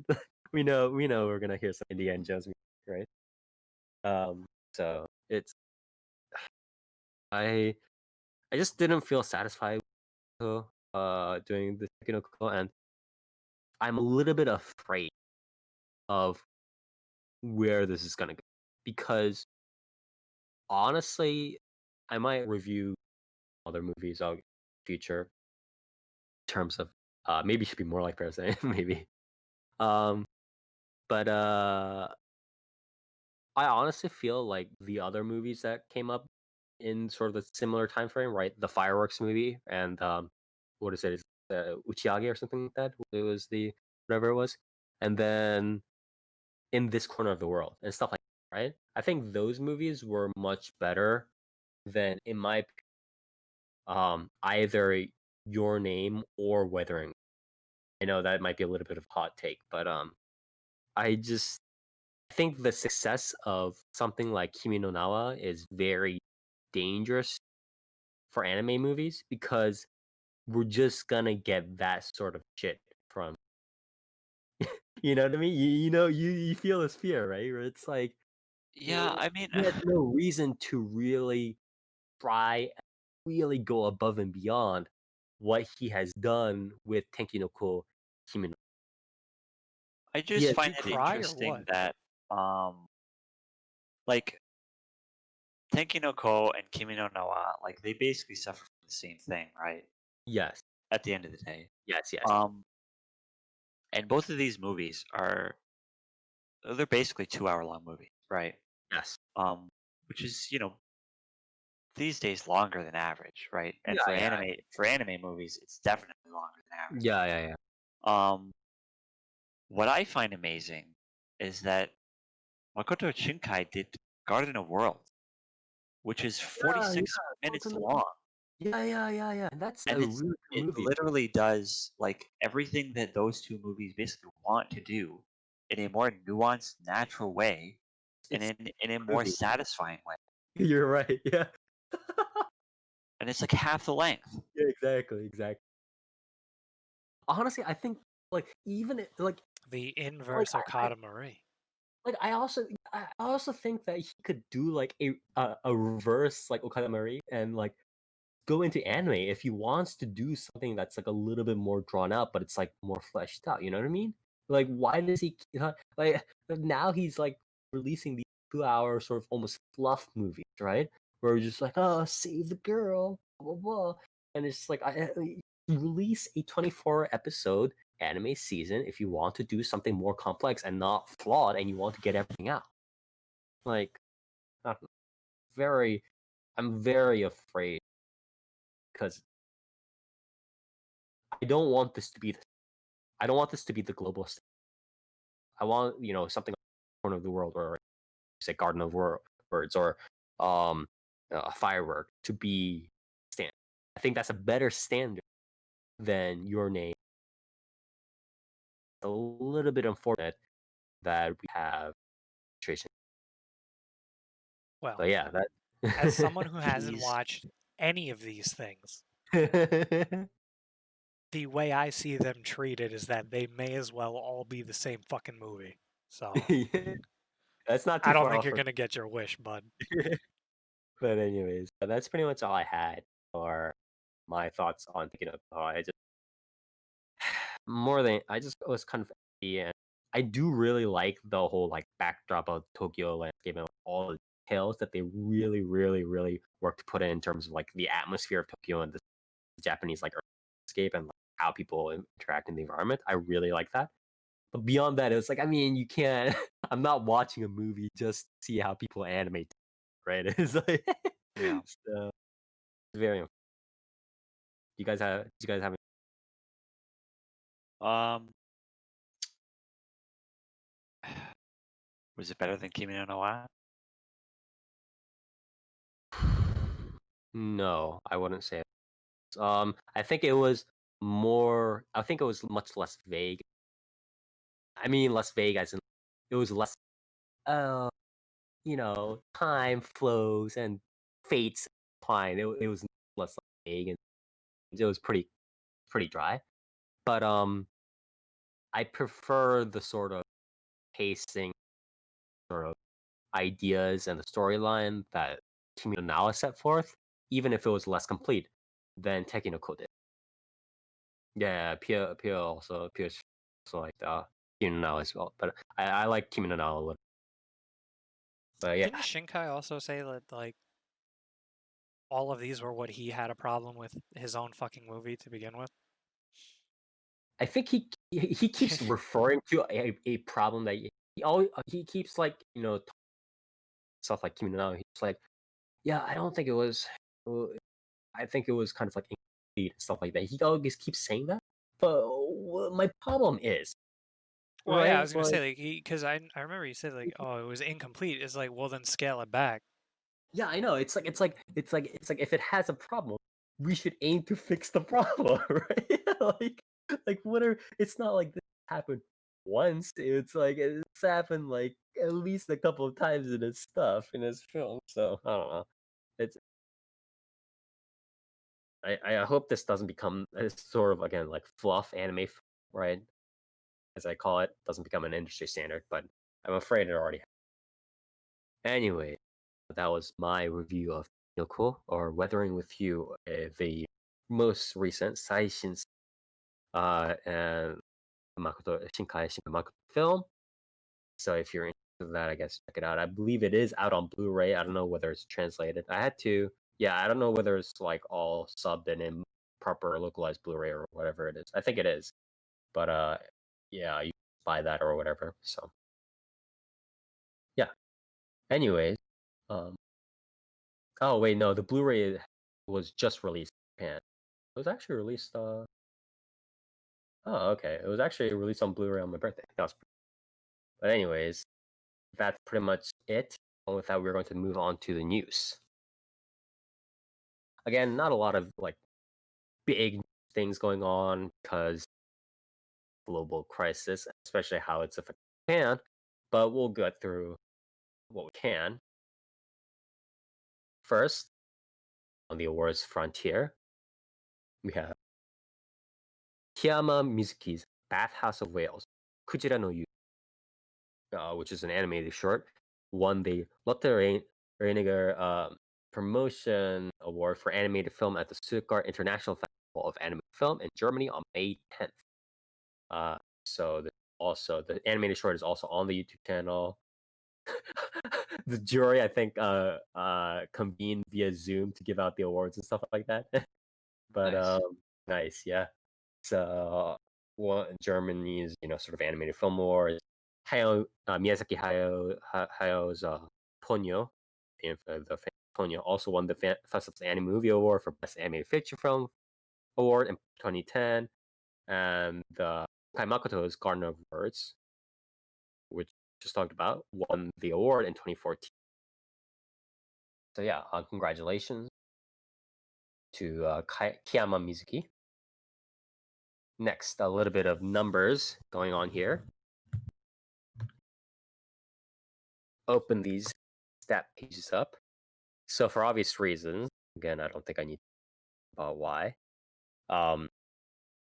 The Motion Pictures Producers Association of Japan, or MPPA, reported on Monday that 12 major Japanese film distributors earned 680 million yen, or about $6.40 million US dollars, combined at the box office roll. 96.3% decrease from last year. And the lowest month ever. MVP Italian box office received 2,000. Really, I wonder why. But anyways, 100 theaters in Japan reopened this past weekend again. Japan lifting a state of emergency with the release of many new films postponed. Top 10 rankings of this past weekend included 9 previously released films, such as Weathering with You, Your Name, Shin Godzilla, and 4K remaster of Akira. So yeah, as we talk about a lot of the previous kind of coming in, and so I think hopefully it gets back on track, but we need to make sure we're not like rushing it so that minimal lives are lost. Christ. Next, obviously, also not a little bit of sobering news. The Japan Actors Union reported on Wednesday that based upon 293 respondents to its questionnaire, over 60% of freelance actors and voice actors expect to receive half their regular income or less starting in May. We're receiving some income at half their regular income or less. Another 23% said they will receive no income at all. So this is voice actors are already pretty poor. It doesn't seem like it, but other than like probably the top 8, right? Top 8 or so 10 voice actors in the Japanese industry, period. Everybody else is either living normal or like pretty poor life, right? More than 90% of respondents reported fewer job offers. 35% of respondents reported a reduction of requests for new work in the future, while 57.3% reported receiving no requests at all. That's 57.3%. So, very, very unfortunate.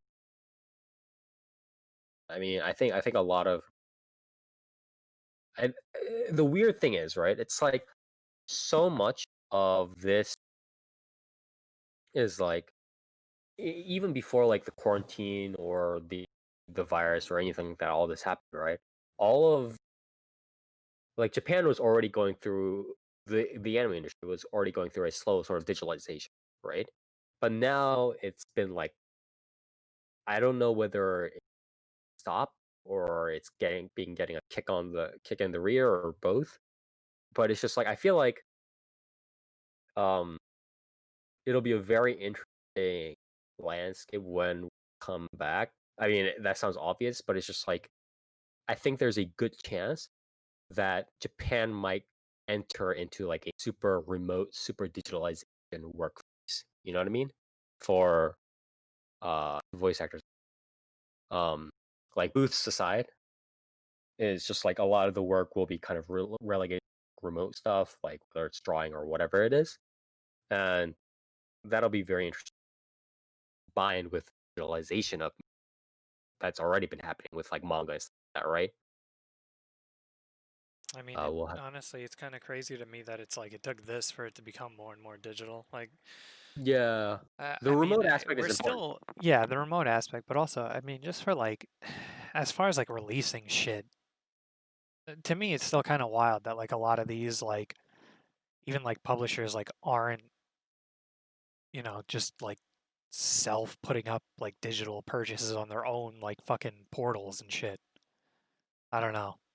Or like even bigger portals. Like it's still crazy to me that like you have to stream from like fucking Netflix and like hope it's licensed by them for like a lot of these bigger like projects. It's very very weird time. Hopefully it'll get sped up in a more productive way.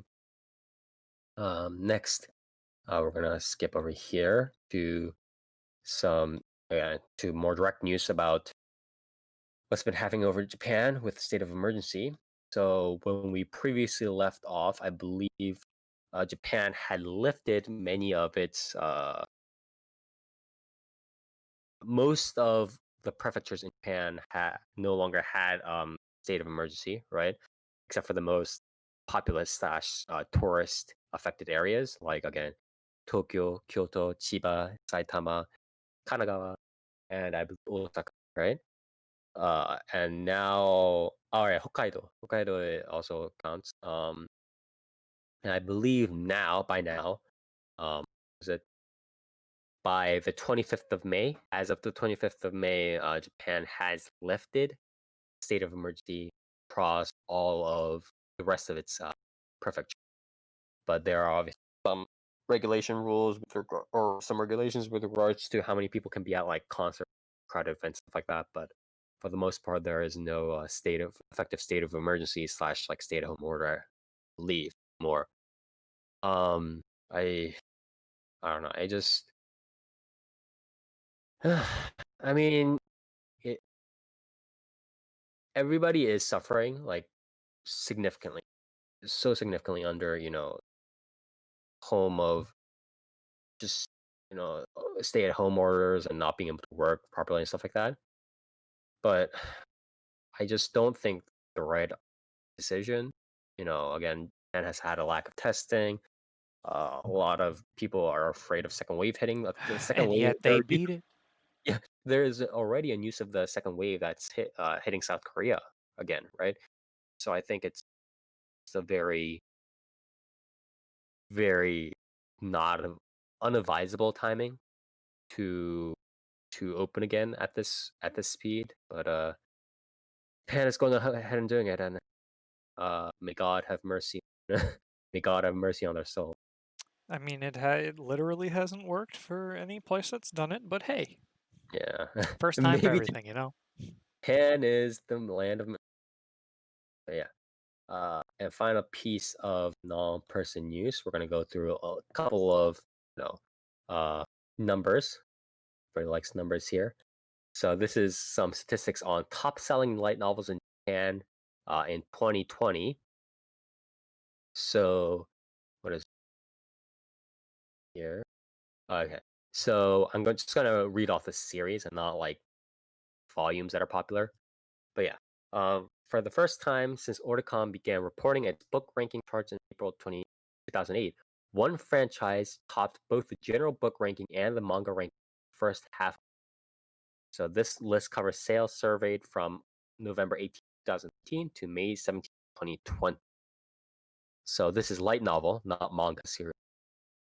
And the number one goes to Demon Slayer, Kimetsu no Yaiba, the novel adaptation. Number two, and the estimated sales are around like 1.2 million copies. Number two, at like way down at like 377-ish copies, 377,000 copies, is Sword Art Online. Number three, Tensei Slime Tensei. That time I got reincarnated as a slime. Number four, Kusuria no Hitorigoto. Number five, Overlord. Number six, ReZero. Number seven, My Teen Romantic Comedy Snafu or Oregairu for short. Number eight, Konosuba, God's Blessing on This Wonderful World. Number nine, Seishun Yaro series or Albuta or Rascal Does Not Dream of Bunny Girl Senpai, localized title. And number 10, Classroom of the Elite. And this is Oricon numbers, which are more or less standard numbers in Japan for these things. So yeah, so this is I mean, for those of you who have kind of like tuning into these sorts of numbers, this isn't coming off too much as a surprise in terms of like Demon Slayer taking the top sale. It does surprise me of how big the lead is that Demon Slayer has over Sword Art Online, but yeah. And top selling manga by 2020 first is number one, Demon Slayer Kimetsu no Yaiba at 45 million sales. Number two, One Piece, 4.8 million, 4.9 million sales. Wow. Number three, the quintessential quintuplets. Number four, Kingdom, and number five, My Hero Academia. So Demon Slayer / Kimetsu no Yaiba just running it up there, but I'm pretty surprised by how much numbers are in favor of Demon Slayer. It's And big. yeah, it's big. Anyways, a couple of people news before we go on to shoutouts and callouts here. First, the theater troupe Poppin' Mushroom Skinyaro announced on Monday that its chairman, scriptwriter Kiara Kota, passed away from a brain hemorrhage on Sunday morning, at the age of 37. He founded the theater troupe, the aforementioned theater troupe Poppin' Mushroom Shikinyaro, 2005, and he wrote the script for the live-action Ultimate Kanno's Ultimate romantic comedy manga. He also later wrote the scripts for 2 seasons of the live-action Yomushi title series in 2016 and 2017. Please wish his family and friends condolences. Next, this is part of an ongoing story. Police arrested the suspect Kyoto Animation Studio 1 building fire incident under suspicion of arson and murder at a hospital in Kyoto just at 7 a.m. on Wednesday. Authorities then transferred him to the police station for questioning after 8 a.m. The 42-year-old unemployed man from Saitama reportedly admitted to charges and said, "I thought I'd kill many people if I used gas." Kyoto Animation obviously is a statement, blah blah, so forth. This is like the official arrest because the suspect was obviously captured at the scene of the arson crime, but the doctors, after consulting with several doctors, the police had decided to wait until the man has sufficiently recovered from his injuries to be able to participate in an investigation before arrest. So they decided to wait a bit until they could just tuck him into jail. But yeah, he is now in official attainment. So yeah, starting with the next comic crowd. Final piece of news here. Voice actor Okamoto Nobuhiko, very famous for what? Bakugo in My Hero Academia, Accelerator in certain Magical Index, Horamachi no Index, Okumura Rin in Ao no Exorcist, Yo Kurokiba in Food Wars, a lot of stuff.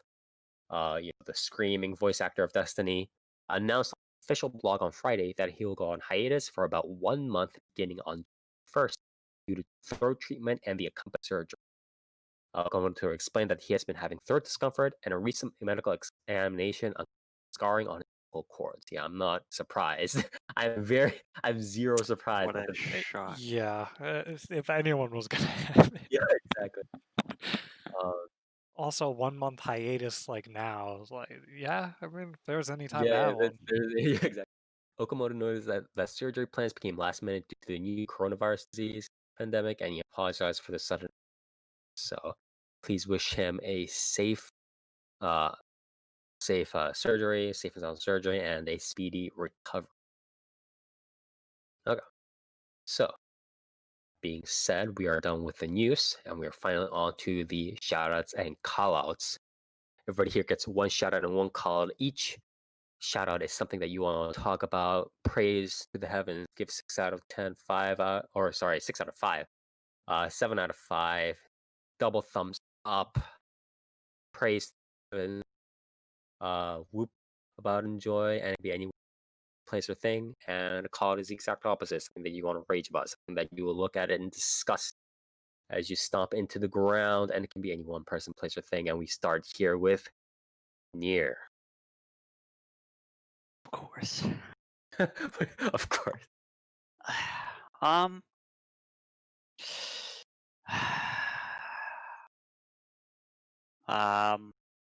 Shit, man.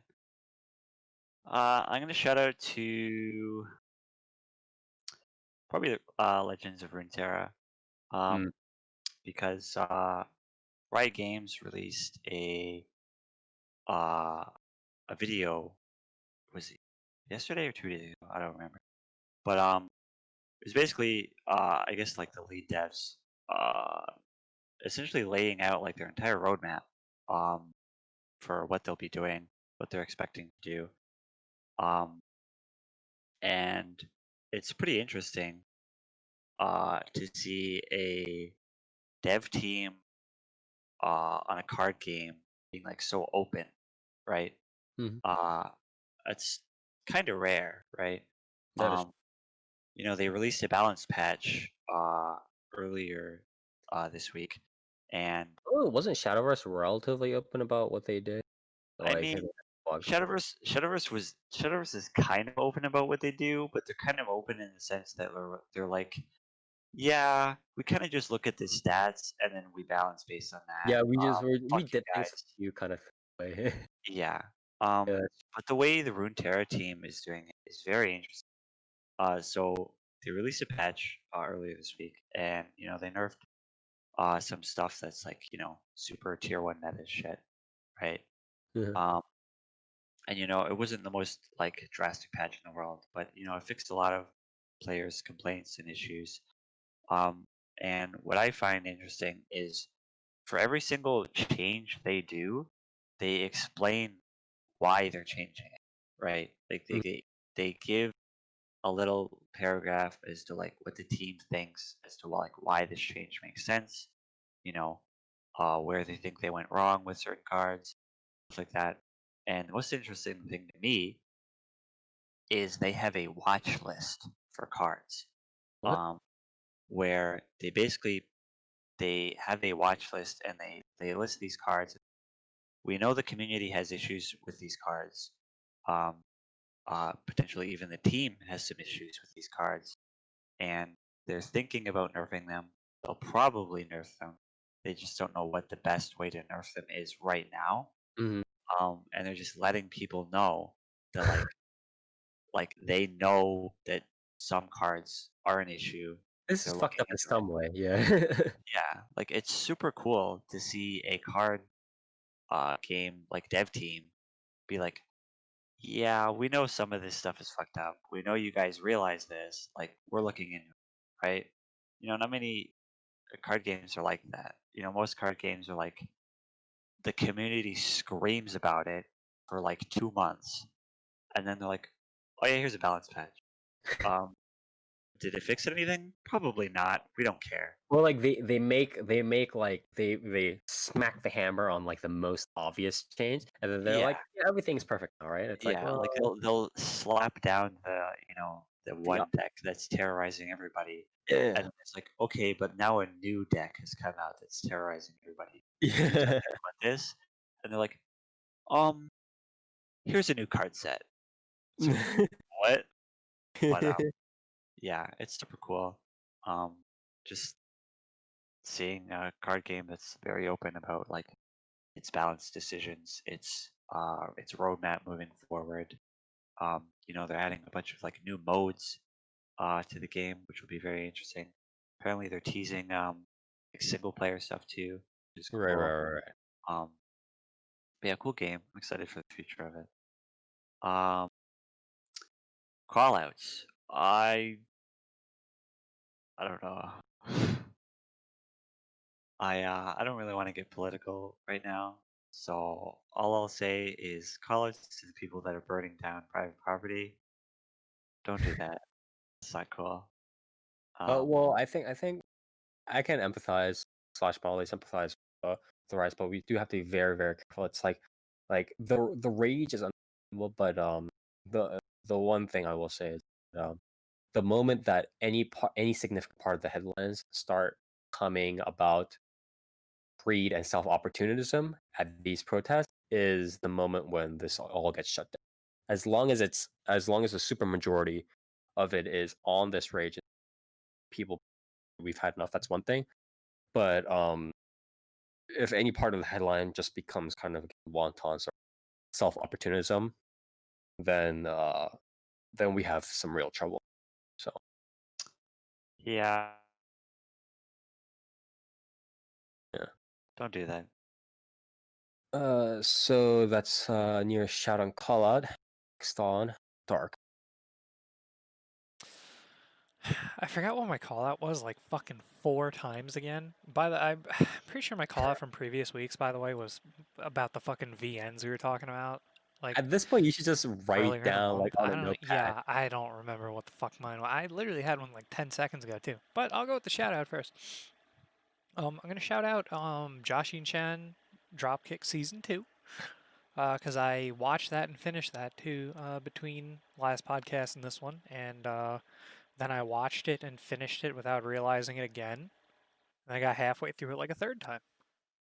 Because I kept being like, "Oh, I'm just gonna watch like the fun scenes again. Like I gotta watch my favorite scenes again, and then like I'm fucking 8 episodes in on the same day. I'm like, oh, all right. Guess I just rewatched the whole thing. Nice. But yeah, that series is really, really good, and I hope they announced that you know, I hope they announce how many BDs they got to sell again to get another season, because that was pretty funny the first time. And they fucking hit that like immediately too. Mm. But yeah. So I don't yeah. know.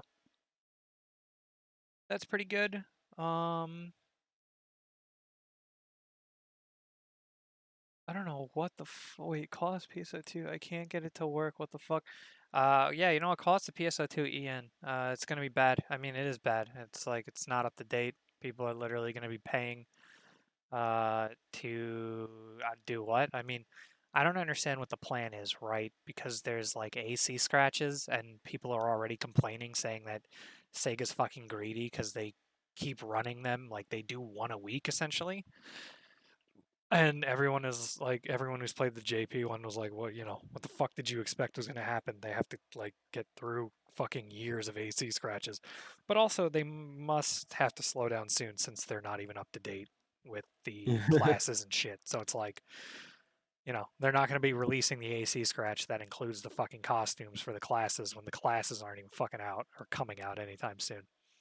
I would recommend just getting the tweaker and playing the JP version, because the JP version is just going to start getting translated faster when the Western version comes out anyway. So,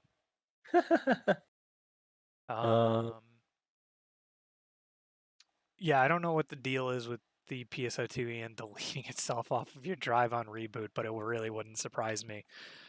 People, I don't think, are quite prepared for how scuffed PSO2 was to begin with. I can't imagine a new version is going to go over very well. Didn't someone post the the Minecraft game that was deleting entire Yeah, hard drive? Minecraft Dungeons would delete your entire hard drive when you fucking tried to uninstall it, because the devs were like, oh, it was, they would delete your entire hard drive when you installed it to another like drive. Like if you customized the install location, and they were like, oh, we didn't expect people to do that. And everyone was like, what do you, yeah? What? We didn't Like, expect you to do basic computers. yeah, so I yeah, I don't know. That shit's like kind of crazy. It wouldn't really surprise me if PSO2. PSO2 JP for the longest time would crash when you would change. If your sound drivers would do anything, they would crash. It would crash if your screen refreshed in a way it didn't like. So if you had the like admin permissions, like darkening of your screen happen on Windows, it would crash immediately. If you opened something it didn't agree with, like it used to happen if you'd just open the BattleNet launcher and it crashed. So, you know, it's something. Just play the JP version for fuck's sake. Like, I don't know why so many people are hung up on the Western version. Like, yo, I can't. I'm predicting a year. I'm predicting a year. Possible for me to play. I'm predicting a year. People in my PSO2 team were like, I don't know about that, and showed me a screenshot of like full lobbies. And I'm like, yeah, it's like day 2 of it being out. Like, of course, all the lobbies are going to be full. It's like, also, these aren't numbers. Like, for all intents and purposes, those lobbies could house 5 fucking people, and it just is a full bar. Like, okay, you know? I mean, obviously, it's not the case, but like, I don't doubt it's got big numbers right now. But you know, when big streamers put it down because they realize they don't actually like it, and then their fans all leave because they no longer are going to be able to play with their favorite streamer, and then the JP team is like, do we want to keep paying for this? And they say no. So the optimal outcome is we just get a merge of servers at that point. The unoptimal outcome is I was right all along, and it gets shut down in a year, and everyone loses everything. We're also talking about a game that is a gacha game, for all intents and purposes, right? In the West, all the costumes are gacha based. If you don't want to get them from the gacha, you have to rely on someone else rolling for them on the gacha and then putting them up on the market. Which, if the market works the same way it does in Japan, you either need to subscribe to the game to use it, or you need to get lucky in the free scratches and get a shop coupon for 3 days in that. Not exactly a hard thing to do. Joke. Yeah, it's not hard to do. Like, you can do it very easily, but it's an ass backwards way, and I don't think Western players are going to like that, and which essentially means Western players are going to be pretty starved for money because a lot of these costumes get really expensive. Yeah. So, and like I said, that also relies on other people doing the scratches. So if you don't have people, if you have Western people who aren't used to gachas and gacha costumes or just don't like it and don't like loot boxes, they're not about to fucking buy them. Also, the scale of the it's like, again, it's like when people are like gotchas and stuff like that, they don't they hear the stories of people like selling, people like spending $10,000 on gotchas and stuff like that, and they're like, "Ah, those people are insane. It could never happen to me." But it's like what they don't understand, people spending hundreds and hundreds of dollars on this is not like it's not a peculiarity of the people playing it. It's a design feature. Yeah, I mean, like there's been times when I've dropped a decent amount of money on PSO2 over the course of like 6 years, but like, yeah, like that's how you're gonna get the costumes. Like sometimes they're just way too expensive, like on the marketplace. Like you're not gonna feasibly be able to do that. And then it's Right. like, even then you have to then, do these scratches, get the guaranteed one costume from like, essentially the quote unquote like sparking, and then sell the rest of the shit you got and pray that you got lucky and got something expensive that you don't like to sell. So Right. I don't think people are really prepared for the fact that like you might just not have costumes on the shop. Like, and if you do, there might be so few that you're not gonna fucking have the money to buy them. So you're gonna Right. have to do the scratches if you want a costume. And then they're probably gonna realize very quickly after that, oh, like half of the game is that. Like, yeah, like half of the game is making your character look cool. So, Yeah. like, good luck, because I just don't think it meshes well. Like, it's just a flawed idea. If you were gonna have a separate server, the game needed to be completely different. But they didn't want to. Like, they didn't want to like spend the time and resources to make this more of a Western game. Yeah. And It's you're like, it doesn't work, right? It's just not the type of thing that is gonna function. I think there's also the fact that like at the end of the day, the Western version will close first. It's not like you're going to be playing the Japanese version and all of a sudden they're going to be like, yeah, we're closing down the Japanese servers, but the Western servers are going to stay up. Like, no, it's going to be the other way around, like guaranteed. Yeah. So, like I said, the optimal outcome is they just merge them and just have like a global fucking server at some point. But at this point, just seems more like a waste of time than anything else. Yeah. Very, very unfortunate. But thank you for your shout out and call out, Dark Toast. What is your shout out and call out? My shout out is to, I don't know. Hololive, yeah, sure. Let's go with that. Shout outs to Fubuki 600k, Aqua 500k, Yeah, they're getting a Inugami Korone with 400k. Yeah, that too. Also to the English subtitle of the recent Hololive video. Some spicy memes in there. I especially liked Murusa Kek Shion because it was a laughing video. There's a bunch of that. It's pretty cool. still Keep going. Toast. You'll love those Spire. What's your call, Toast? Usada Peko laugh. Yeah, that's a good one too. Call out. What do you think it's about? Yeah, I'm not gonna say anything more. You know who you are. All right. Okay. Topical. I feel you. Yeah. My shout out's call out. My shout out. My shout out is to. I actually had a shout out. What the hell? What the hell was it? Uh.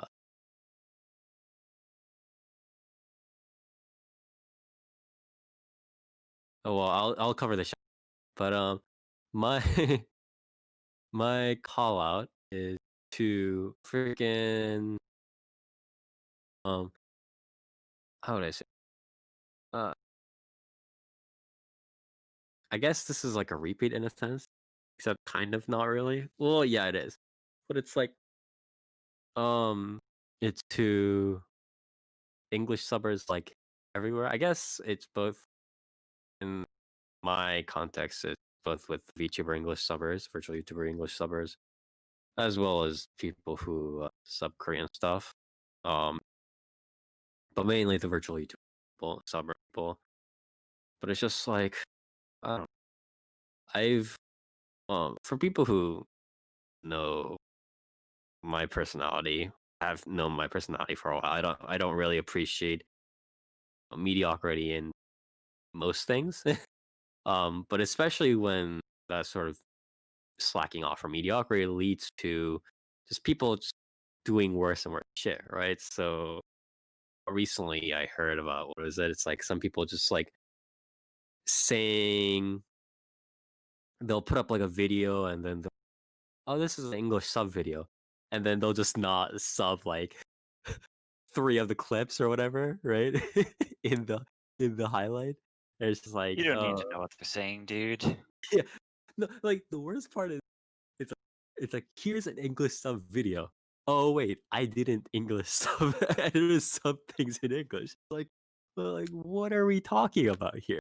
Like how far down the slope of mediocrity, not giving a shit are we going to go? And it's just subbing one person in a 2-person conversation. yeah. or what is it? What is it? They called Toast. What was it? They called Menheta like smooth brained or whatever it was. What was that? What was that translation? That's also from the same Hollow Live official sub. So yeah, you know what you're there. Sorry. Yeah, I apologize. Menheta is officially smooth. So call outs to these people, and then my shout out. You know, have you seen the Korone Spider-Man stream? No, There's some spicy live translators in there saying that there was this one time where Korone was talking about how she likes that Spider-Man names her things with that start with spider. And yeah. then one of the live translators said something like, "Oh, Korone hates spiders," or something like that. And then it Damn, sparked they're smart. a whole conversation with something like, "Oh, what about that one spider that appeared on her stream and that had nothing to do with this at all?" Good Yeah, I mean, times. it's just like what are we talking about? Like we're not even talking about translation. We're just talking about like I don't know, like being bad at life. Like what, like, like what is so that uh shout out. I still can't think of a shout out right now. I guess the closest shout out I can say is um I guess this is also a repeat shout out, but it's like shout out to all like the people who are sort of actually no I actually have, but all shout out to like the all that are providing free resources during this time of global crisis. I know like usually they're not like much, but seeing like free video, concert videos and tutorials and books and resources and stuff like that is pretty nice. You know what I mean? So shout outs for that. But yeah, that was my shout out and call out. And that we are done with episode 145 of 4PlayerAnimecast, done on 30th of May. So what we are planning on doing. So again, as you guys know, there isn't much of an actual anime season summer. There are many anime series that are coming out. So what we are thinking of doing till sort of the shutdown, quarantine, whatever sort of says the crisis is over and people kind of get back onto a more normal pacing, we are thinking of potentially doing more in-depth sort of general thematic discussions, or bringing back older material, older visual novels, light novels, web novels, anime, manga, what have you, and doing that stuff like that. So we have something already, but be back to you full force in the next podcast. But do be warned that it's not going to be necessarily a preview show or like another review show of the spring 2020 season, for obvious reasons that nobody's making anime this time apparently. So so watch out for that. But yeah, if we do here, please here every other Saturday at 10 p.m. East Standard Time over at twitch.tv/4PlayerAnimecast. That's with 4, where we record our podcast live. All viewers here, listeners out there, check us out our VOD where we listen live, where we talk about the latest and greatest Japanese media, manga, light novels, web novels, and so much more. Check us out here after we're done with the podcast. Check us out on YouTube. So YouTube version of that, so you can out on whichever format you please. Also visit our social media pages: Facebook, 4Player, Twitch handle at 4PPAnimecast. More updates on live, what we're doing, so on and so forth.